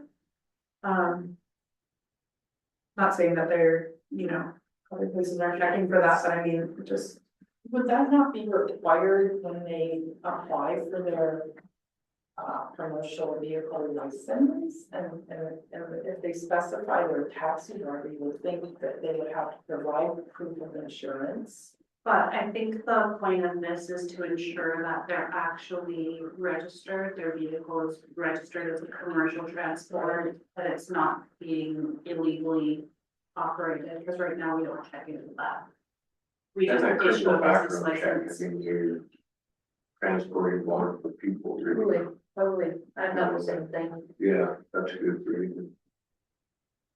I don't know who would police that right now. Well, would they, I mean, if they're a registered business and they're a registered taxi business, the government is going to make sure they have proof of insurance and the vehicle registration, I would assume. It would I don't know what happens to the other there. I don't know if they. Or is it Yeah. that somebody can just slap a taxi sign on and get a business license and say, I'm driving, I've got a taxi, I'm going. You know, like Put the that's, sign on and just, that's why I'm saying that. I can't see that if they didn't have the proper insurance, if something happened. Some people drive around with no I insurance. just say, I agree 100% they do, but I'm saying that their insurance would be invalid. Like it would be. Totally, but I'm just saying, Norma, it doesn't change anything that I could slap a taxi sign on my No, vehicle yeah, I and see be what like, you're okay, I'm saying. gonna tack and advertise I'm a taxi, I'm gonna drive around, right? Yeah, well, My insurance might not even know that I'm doing that, is what I'm trying to say, like, they're not being forthcoming. Right, so this is where then it makes people, okay, if you're gonna have a business come in, you need to provide us with all that, so it kind of makes them accountable, like, you Yeah, need to. no, which I'm I not think saying is we great. shouldn't do it, I'm just saying I thought it would be covered somewhere. oh, else. yeah. Some of You them would cost a tax. you would vote. Oh, I would agree that they should, Yeah. they should definitely provide all that. There should be information. some kind of safety standard to them, be no different from school bus or Mhm. us with our trucks getting an NBI every 6 months to make sure they're safe. Yeah, well, and I know like, obviously, small town taxi is a lot different than Uber, but I know like there's those requirements for people who drive Uber. Like your vehicle has to be maintained to a certain level or and actually even be like on the newer side, you know what I mean? Like it has to be like reliable and stuff, so. Or Anyway. when your inspection or something like that, you got tires falling off, you got shocks, you got tie rod, it's unsafe to be traveling when you're backing people across town or back and forth to Warren, Old Street, and there should be some kind of safety standard in there. Yeah, absolutely, I agree. Okay, so I think we're all in agreement there. So next item is daycares. They're proposing a permit to operate for my YGB, the standard. I think that makes sense. Okay, so next is carnivals and circuses, that they have approved of liability insurance, to operate. I think that also makes a lot of sense. You never know. Those Oh, yeah, like like rickety, anything from food poisoning to, you know. Yeah. 100%. for sure. Okay, so next up is food sales, permit obtained by YG if necessary, dependent on types of food being sold, use of an approved kitchen, approved and certified kitchen space when necessary. This is a controversial one.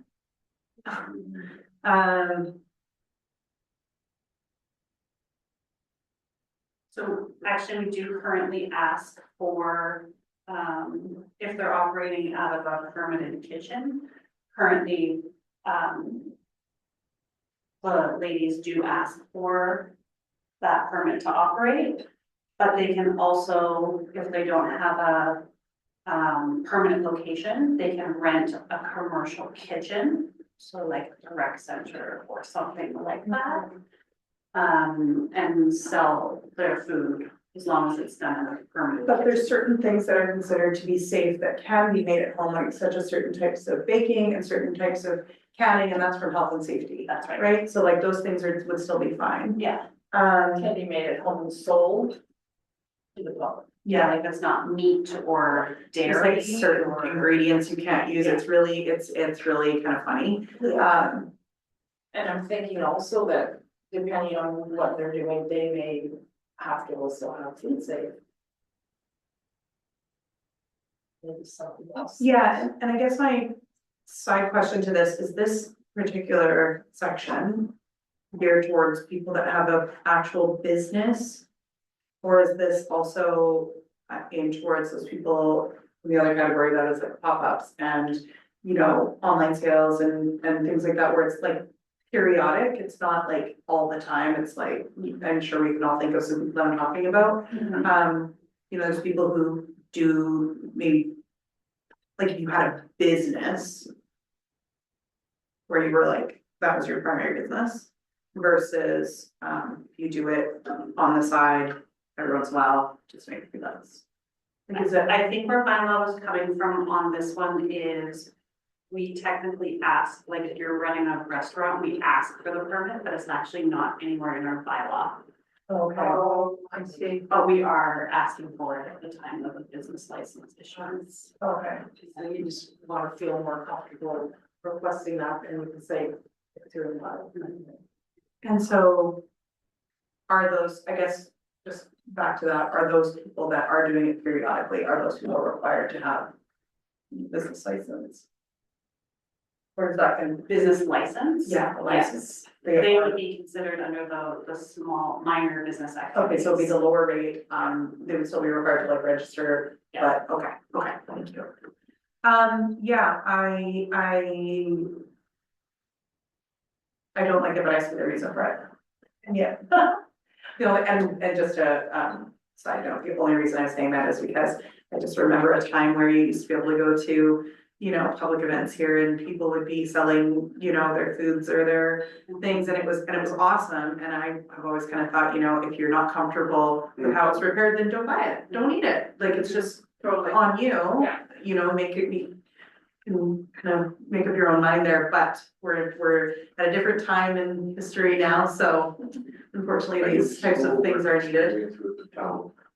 That was garbage duty and then we put the chlorine in the water place over there and up on my reservoir. And so I walked along around digging in the dump every day, especially on Tuesday and Thursday, because we went to Super 8 and we took theirs out and she got the lettuce and the turnips and everything. And it was Kiki birthday, there was some big event. She walks in with this great big pot of soup and sends it down and goes back and I'm watching everybody eating it and I'm thinking, wonder who's gonna get sick? The whole town into that garbage dump. And nobody got sick and nobody said a word, and on Tuesday, she was back there digging through turnips and potatoes and get what she could get out of that dump. And all of those people, and those people are hopefully alive and well. Well, you can't get in there to do it now, but. Well, yeah. It's a funny story. Well, yeah. But yes, times are different now. Okay. So, moving on, another recommendation is to add a section for rental properties. Bylaw would like to propose that a business license be required for any person or business that rents 3 or more rooms, dwellings, or spaces. This is currently not addressed in the bylaw. I know Councillor Slager's thought on this was, this is only really addressing like 2-3 people. But again, I imagine it's probably the same reason that you mentioned earlier, is just to be able to track those.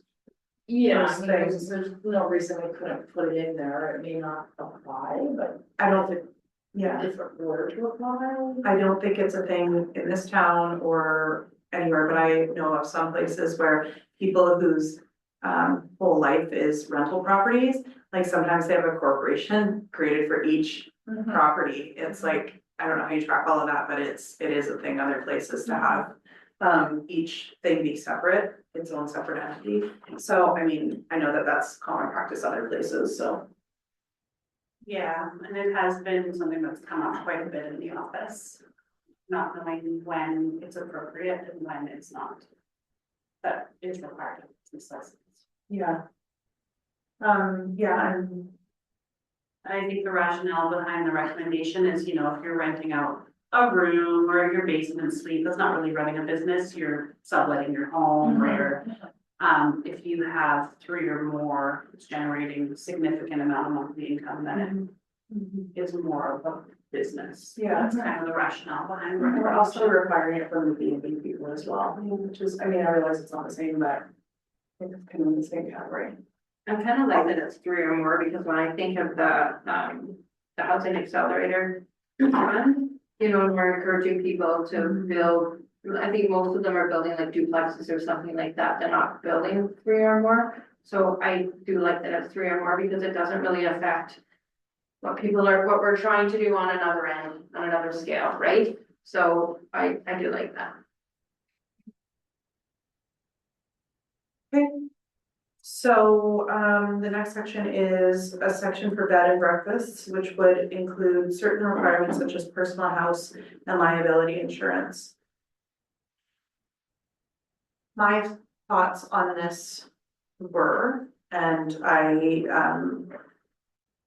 vocalized this when we, had the last conditional use application before us regarding the B&B, is we are in,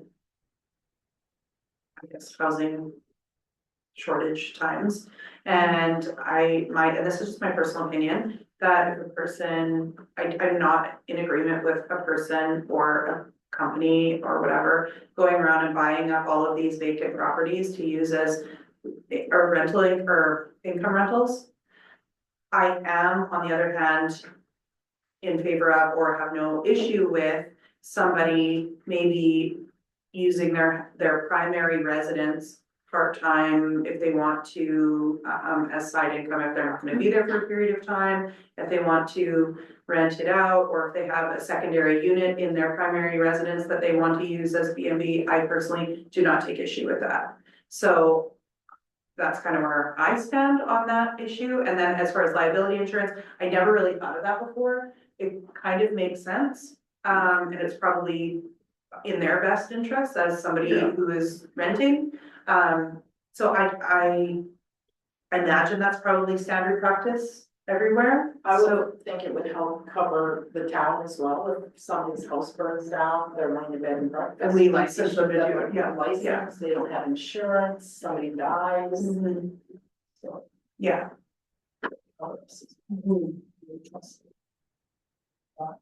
Thoughts from this side, I don't have any issue with it. in agreement or? It's great. Yeah. For Okay. sure. I mean, I think it protects them. Yeah. They should have it.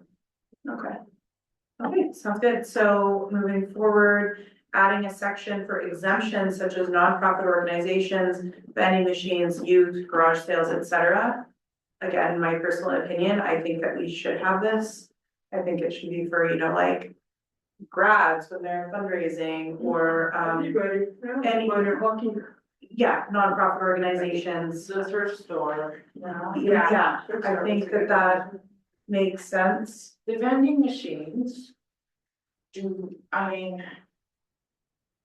owns them? Well, that's what I'm thinking, is it, if it's owned by the business, or if it's owned by.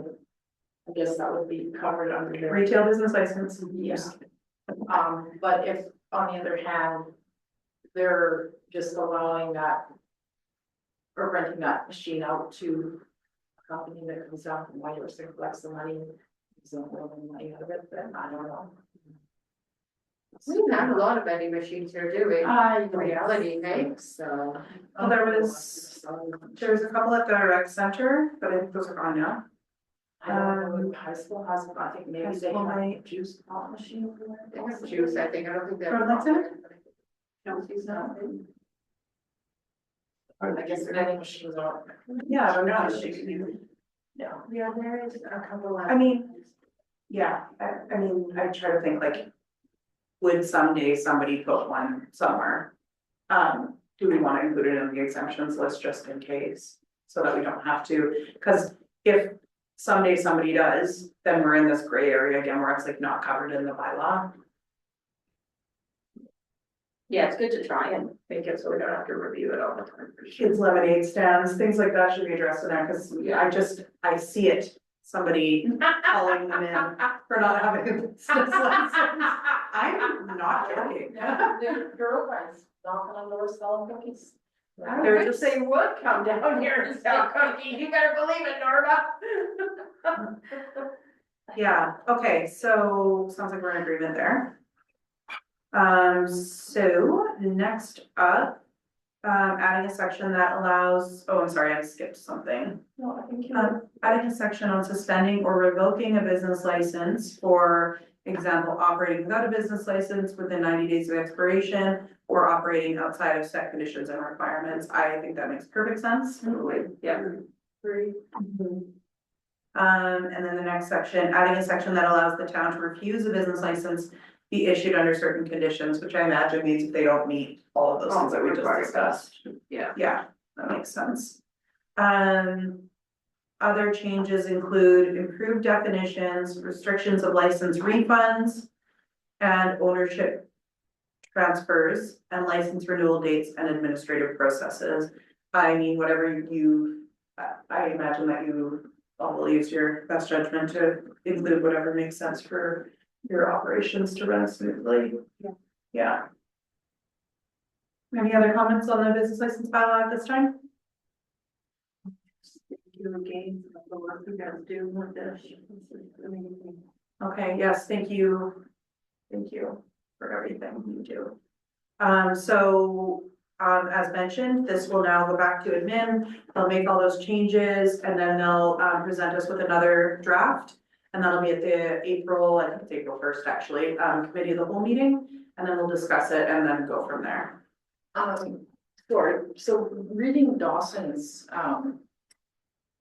business license bylaw. They have a section in there where any work done on public land, any contractor or person doing the work was required to have insurance. If there was some mishap, something happened, that insurance would be payable to the town. So we've had contractors, whether they're digging up sewers, whether they're, I don't know if that's a requirement right now, that they have insurance for anything that. That is a really good point. I'm sure over the years it's cost the town a lot of money. You have to go in and do jobs. I know, Properly, yeah. failed after the work was done and the contractor was paid. And I'm pretty sure you're definitely on the right track, and I seem to recall hearing something about there being really like extensive regulations around any contractors that are working on public water supply. Like the pipes and stuff, Basically, it doesn't say it in there. the gist of it was that any public land, and they were required to have insurance, and I really like that, but that was an excellent. We should. And they should have to prove it. I think if they go for 10 years for YG, you gotta prove all of that, you Yeah. gotta have all your insurance and everything, anything that I get, they ask for everything. They Oh, yeah. go with the fine tooth comb. But I mean, if the town hires somebody and like I said, you know, the job fails after they're paid and long gone. Yeah. And we have to pay to redo it again. So Yeah. if they take out insurance and then. And then the town is actually the paying on the insurance, beneficiary.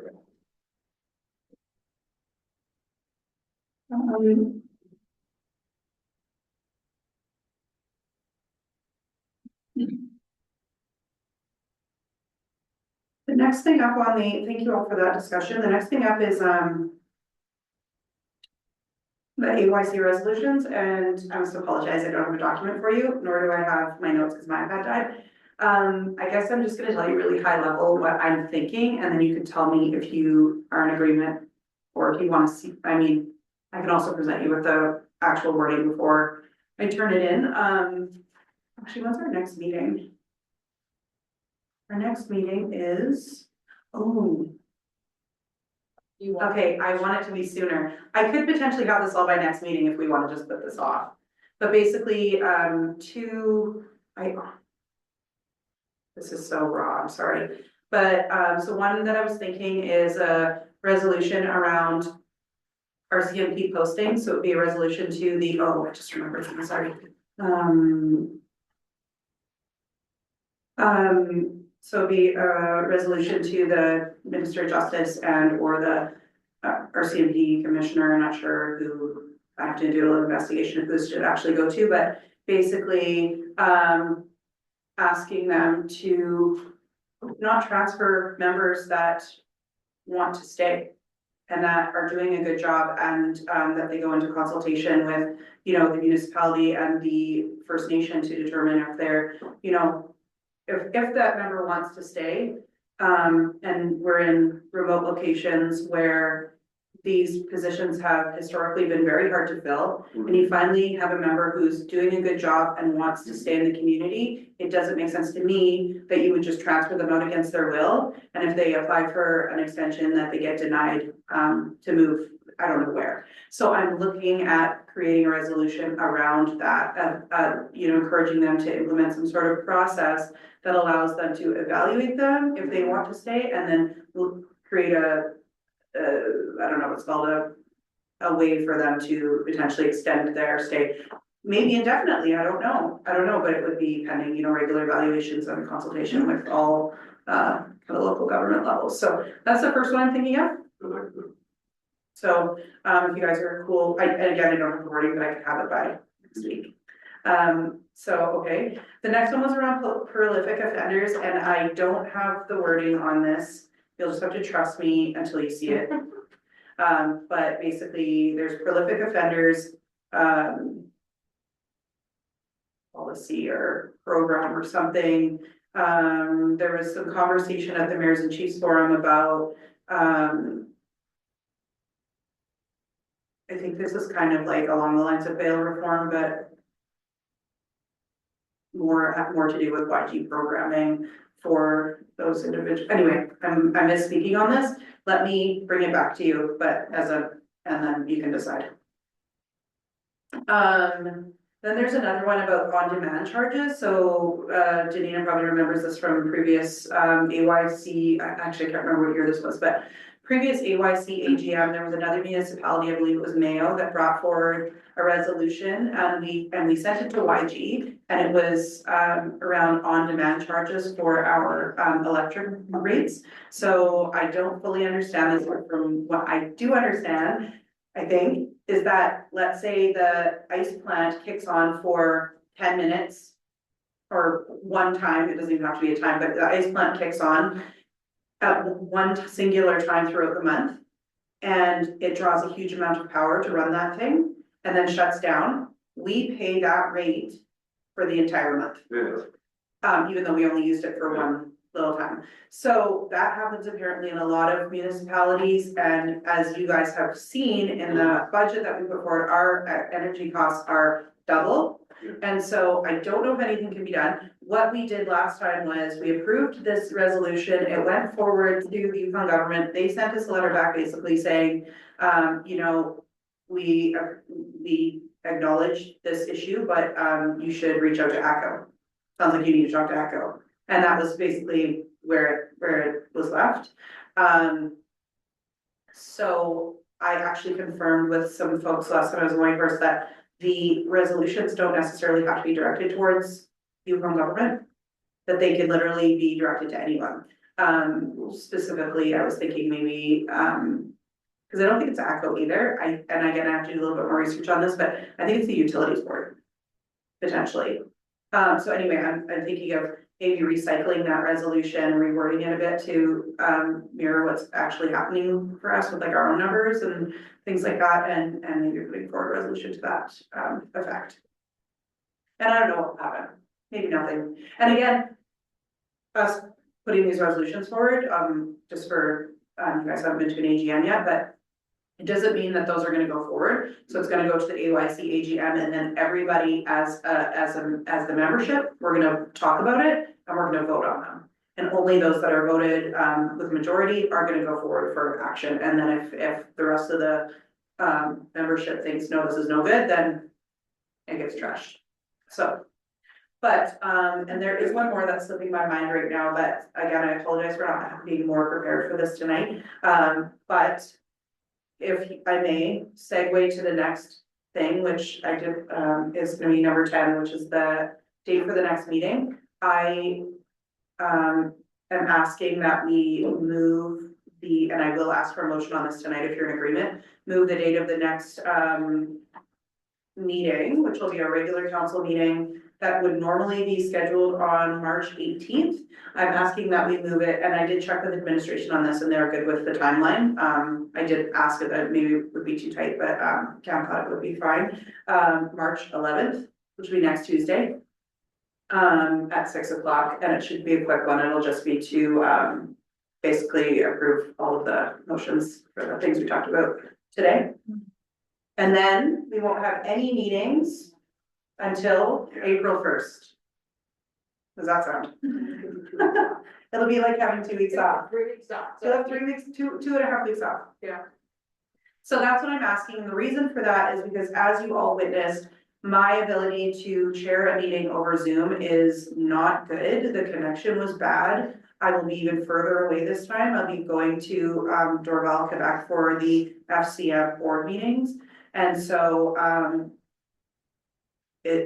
and we don't currently have a deputy to do it. So I just think that would be best if everyone's in agreement, and then you can have 2 weeks with no meetings. Now, just remind me, I know we put in a resolution previously about, was it dogs in particular? What was it that we had previously, Lauren? Was there something like that? There was a motion that went last year, or the year before, to the Humane Society, and it was about the funding of the Humane Society. So we talked about that one in December. Sorry, go ahead if you're. Yeah, no, sorry, I just wanted to know because I was thinking of a resolution around vets and coming to doing a circuit. So that they're coming to every community at least once or twice a year. To service everybody, because if people can't get to Wasteland. You can't even get hardly an appointment. To have your dog seen or pet. Never mind when you're going out maybe for the dentist or something Yeah. at the same time. Exactly, so I'm just wondering if that might be a resolution to think about. And I don't even know how to word it, but it was just something that I was thinking about. And it kind of even solidified it when we think about vaccinating animals and making sure animals are vaccinated. Like, how do we do that if we don't have any like, it's hard for us to put something in a bylaw when we have no capacity to support that bylaw. Right, so that's just where I'm coming from on that, and I'm sure other municipalities Yeah, would be in the same boat potentially. I have 2 side comments to that. Yeah, I'm for First sure. one being, not that I don't agree with you, but I believe bylaw is working on getting a vet here. And I know that's not like a long-term solution, but at least here to try and address some immediate need in that regard. Secondly, I just have a feeling, so this also has to go to the, resolutions committee first. They're gonna wordsmith all the resolutions. Then it goes to the board meeting for approval, then it goes to wherever. Yeah. The only thing, if it makes it through all those steps. And it gets to YG, there is technically a program in place for that, and it's I can't remember what it's called, but it's, where you apply, and it's the Yukon, the Yukon vet lady in that department.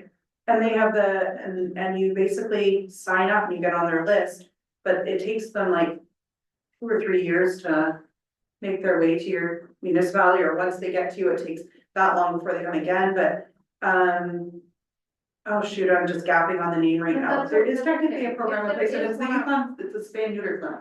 Okay, Yeah, okay. so it does exist, but it's just, it takes time to get through all the municipalities, I think, Yeah. community, so, I mean, we can look into that, you and I can communicate back and forth on some, maybe verbiage around that. If you're good. I just wonder if it was something, and I know Connie is working on something, but I mean, we haven't seen anything, and I know we used to have a vet coming regularly, which was great. But it just, I don't know, I feel like the last time the vet came down, it was a real hot topic, and, you know, there was a lot of offense taken because it was only for one sector, of the population, and there's lots of people with pets, those people that having their pets neutered was kind of a condition to their housing, and that made it really difficult for them as well. And so because they weren't LFN members, and so that made things really, So it turns out, we did approach the government on that, and they're saying that that was a communication error. And that the advertisement was wrong, so that, and they apologize for that, and they're trying to make it right. So whatever that looks like coming down the pipe. yeah, and that's fair and much appreciated, but still, having a regular vet would be really nice, and I don't know what that Connie's working with, if that's something that is in the works for them to come regularly, do you guys know? I'm not sure what regularly. Well, yeah, so I think that's a developing situation, like TBD. It also, like, we gotta find money, right? So, but let's communicate on this. Yeah, but I mean, the reality is, if there is government funded vets, then why isn't the government making sure that there's a circuit happening? And maybe there is, and I just don't know about it. So maybe there's some investigation to do on it, not sure, but I just kind of thought that it was a little bit of a hot topic the last time, and I understand there was a miscommunication there for sure. But it doesn't change the fact that I know Connie's been working on this for quite a while. Right, so, and in support of Connie as well, I mean, she does an amazing job, but it would be nice if we're not being the main ones that are, like, we've provided more dogs to Whitehorse, like, that shows there's definitely, and if we are flooding the market in that capacity, like, where does that leave any other community to allow dogs to be put there? There's not any allowing. It's an you know? interesting point, because I'm sure, Maybacker looks for funding from the government as well, I would think. Yeah, so, And if Yeah. they could alleviate some of that. so yes, let me just give you a little backstory on this. Maybacker has always kind of had some issues in that area. I wanna make sure that I say this right. Anyway, a couple years ago, as we mentioned, there was a resolution, I think it was sponsored by the village of Teslin, but everybody was in favor, we voted in favor, it went to the government, saying, will you please enter into some sort of funding agreement with the animal shelter to, you know, make sure that it's more, I don't know what the word was, but make sure that they can operate at a level that, that helps everybody out, because of course we lost our animal rescue around that time.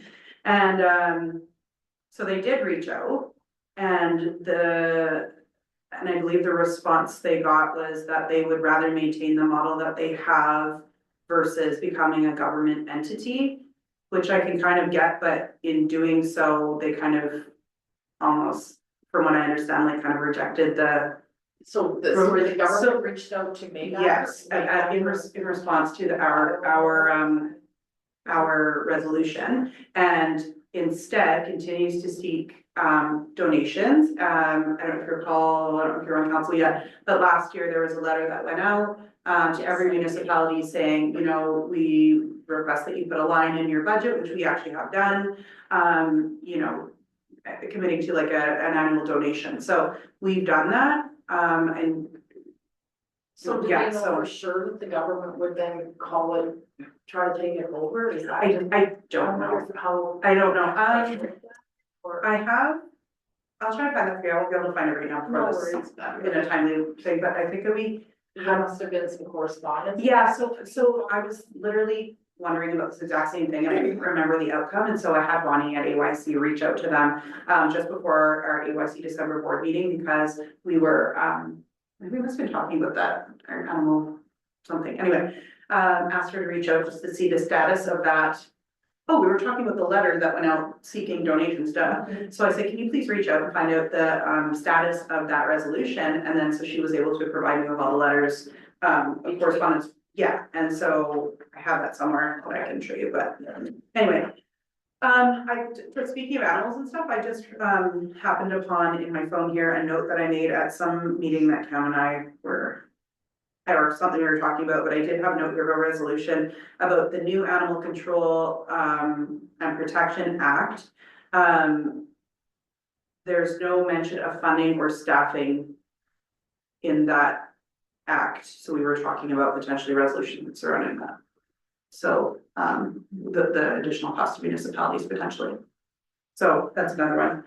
But, yeah, so let me get all this together. And then if you guys are in agreement, oh, I was hoping for a motion about the meeting, actually.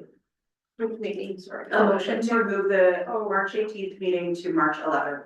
I'll make a motion to move the meeting to March 18th meeting to March 11th. Okay, thank you. I know second that, perfect, all in favor. Thank you. Really happy for that too. Okay, Yeah, That's more time. you can have 2 weeks off after that.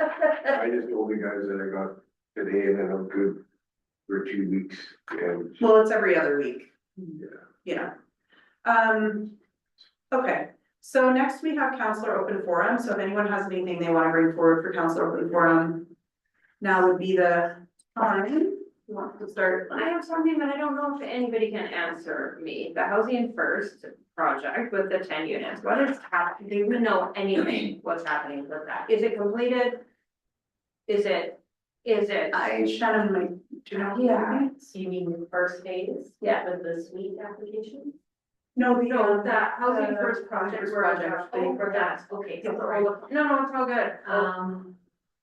I don't know officially, but I believe it is, it has been completed, but there are still just some minor, deficiencies that are being.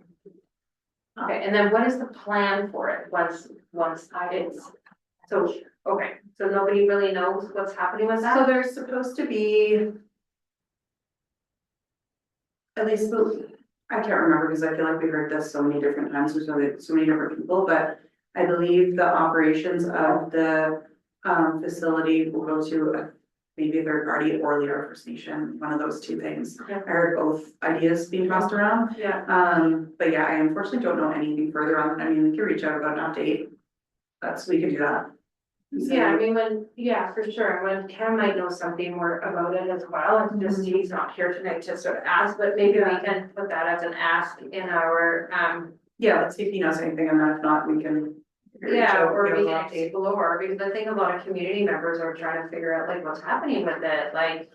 Well, I you think know. there's a lot of people that. Like, do you know what I mean, that fit into that demographic, so. Absolutely, and that's where I think there's community members that are interested in it, like.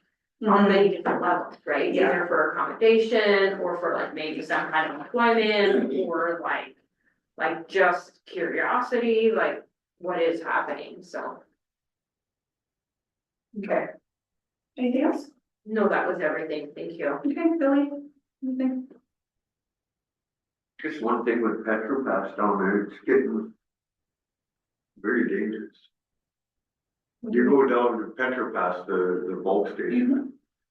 They're blocking off the access roads, there's so many vehicles in there now, it's crazy. We sit at the pumps for like 20 minutes, sometimes a half an hour at a time trying to get. Private It's not only us, but it's our town equipment. Our grader goes down there, he sits there for 20 minutes waiting to get fuel, the next one comes along, the truck gets behind him.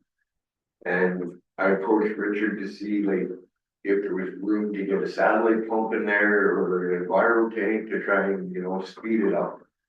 And he said the issue was with the access road and the town, something to do with there's not enough room for them. I don't know if they've ever approached the town or something. I have never heard anything about that before. Really? So the advice for him would be to reach out to Count about that.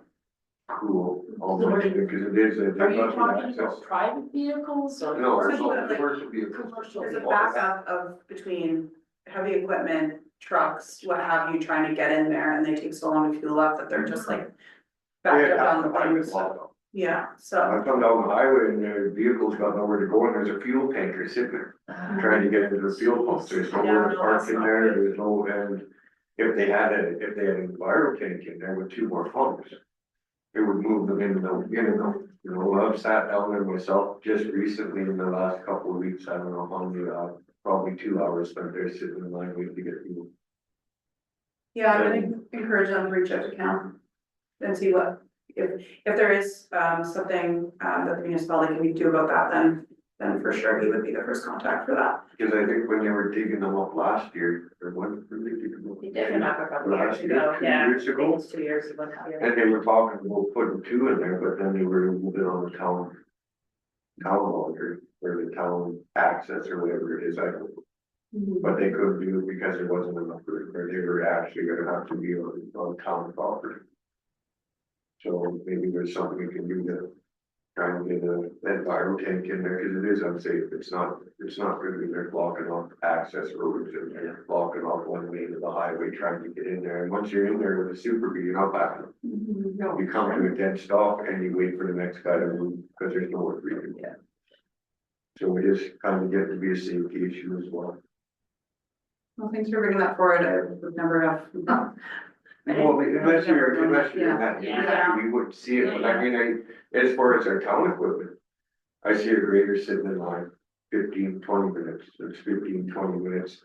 Is that every day, or is that, you know what I mean? Yeah, And it adds up, you do it over a time Exactly, and period, that's well, you've got, 20 minutes less work that grader operator is able to do because he's got to sit and wait in line. exactly, and I mean, it does, it adds up at the Yeah, end of the for year, sure. you're talking probably a week's work out of that machine sitting there, right? Yeah, And there's specific times where it's more congested than others, for sure. Well, they only got that, so if one diesel nozzle breaks down and you got one nozzle, and that's what happened last week. They were lined up all the way down the access road, they were coming from AFD and everybody's saying, well, AFD is open, well, nobody's got an AFD card. 90% of the Petra passes where everybody, Yeah. 99% of the commercial vehicles. go. well, it's the cheapest fuels. But I'll stop by and mention to Richard to go talk to Ken or something, or Lee and Fort Nelson can reach out to him to see Yeah. what they can do. For sure, yeah. Somebody hits a tanker in a car or something.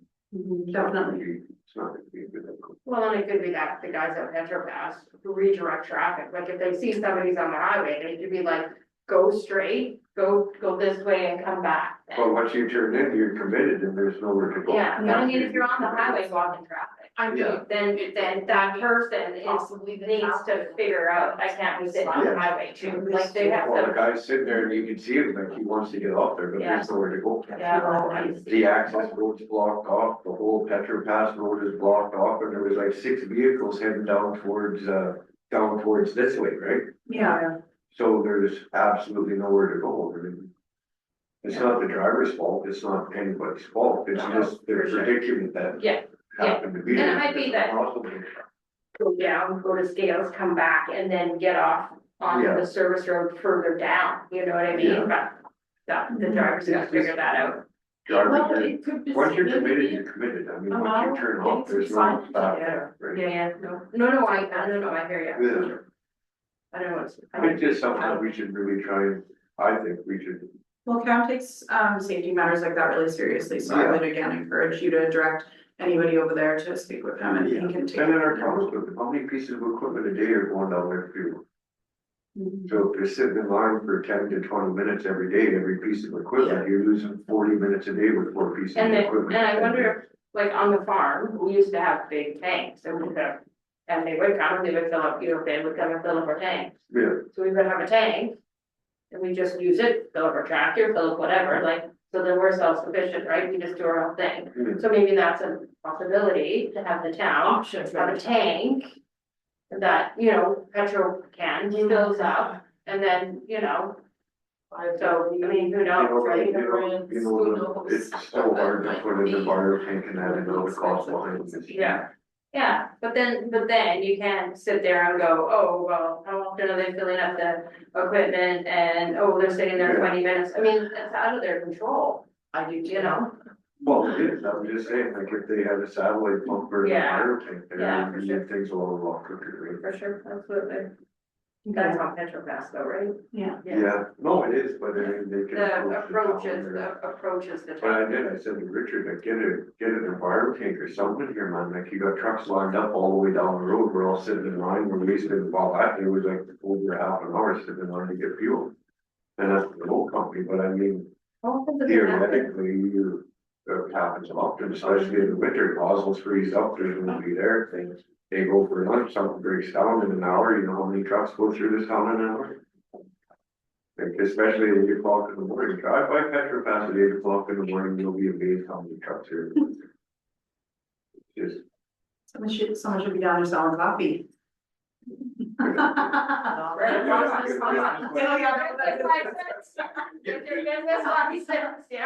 Thank you again for bringing that up. I'll just ask, do you have anything? I was curious, do we charge the same user fees to out of country, out of territory as we do to locals? Is it for business license? No, user fees for our Oh. recreation, for our. I think it's the same. I think I it's don't standard. think so. Yeah. So why would we not charge out of country more or out of territory more? Fishing licenses, government charges yeah, locals a lesser price than they do a non-resident. That's not really something I ever really thought about before, but we are also in the process of reviewing the fees and charges bylaw, so. Does anybody know when we're bringing that back? April, probably? I guess April. So we can just remember that, write it down. That's written down. So yeah, I mean, I don't disagree with you. I think that's worth a conversation for sure. Yeah, I mean, people pay taxes here, they support the town, so why should somebody come in and that doesn't live here, doesn't support us? And pay the same fee? Fair, Actually, I thought maybe the Northern Light Center for some reason maybe had a local rate, but maybe I'm thinking student though. Students and youth. Yeah, okay. Farah was talking about the same thing, were they? So they basically, because they have people that work at the mine, right? And so they have so many people there and they're using all of their services. So how is it that, so they did, what did they do, Lauren? They did like a head count? Oh, it To was a, determine. they were talking about the shadow population that they Yeah, have because of the shadow mine population. reclamation. And so they have all these people living and working in the community that don't pay any taxes. And they're on the hook to provide municipal services to all of these people and businesses. So that's what it's about, so Yeah. they're And currently working through that, but. yeah, and to figure out how to make it so that they pay more because they don't pay taxes, right? Yeah. So the same kind of things if you're talking about. Yeah. Yeah, okay, so if that's everything for open forum, I'll just turn it over to the gallery, which is very small today. Patrick, do you have anything you wanna contribute? Okay, thank you for being here. Next up, we have Angela Miller. Anything today, Angela? It's been a long one. No, I'm good, you guys. It's good conversation though, for sure. I'll be thinking about some of that stuff for sure, especially the animal, like the vet and stuff like that coming in, because that's pretty important for housing and just the well-being of our animals here. I just paid $4,000 to get my little 7-pound dog's teeth taken out, plus a hotel room overnight, plus. So yeah, it would be fantastic to have somebody come here and sort of alleviate those costs, because I don't, we couldn't get away with not bringing her the day before, so it's definitely a 2-day expense, plus your hotel, plus your fuel, plus all that kind of stuff, plus $3,999 to get the teeth out. So yeah, it would be really nice to have a vet come here yearly at least for that. Yeah. But yeah, other than that, I'm just kind of listening in and absorbing it. It goes by rather quickly, and I'm not, privy to any sort of other conversations, so it's takes me a little while to digest some stuff. So yeah, but thank you. Awesome, well, thank you for that, and yeah, we'll probably be discussing that animal, not probably, we will be discussing the animal bylaw again on April 1st. So the only other person in the gallery is Courtney Quinn from Community Services. Hello, how are you? Hello, nice to see you all. So Courtney Quinn. I've just joined Community Services. I was previously with Highways, and I'll be the community advisor supporting Watson Lake moving forward. So it's nice to meet you all. I have been a councillor before. I lived in Haines Junction for a number of years and was on council in Haines Junction. So I do know what it's like to be in your shoes and what it's like to work with community services. So I hope to be a supportive role for you. Please call me if you have any questions. Yeah, it's nice to meet you all. I hope to come to town in April. Awesome. Well, it's really nice to meet you. Thank you for sitting through this very long meeting, and yeah, looking forward to working with you as well. It's actually usually Cam that works with our advisor most closely, and unfortunately he's not here tonight, but yeah, pleasure to meet you. Nice to meet you. Yeah, welcome. And yeah, we'll see you in April, hopefully. Thanks so much.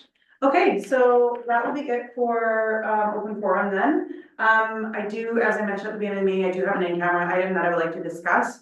I would ask for, and I'll ask you guys to step out if you don't mind. And then, so if I could please have a motion to go in camera. I'll make a motion to go in camera. All in favor? Okay.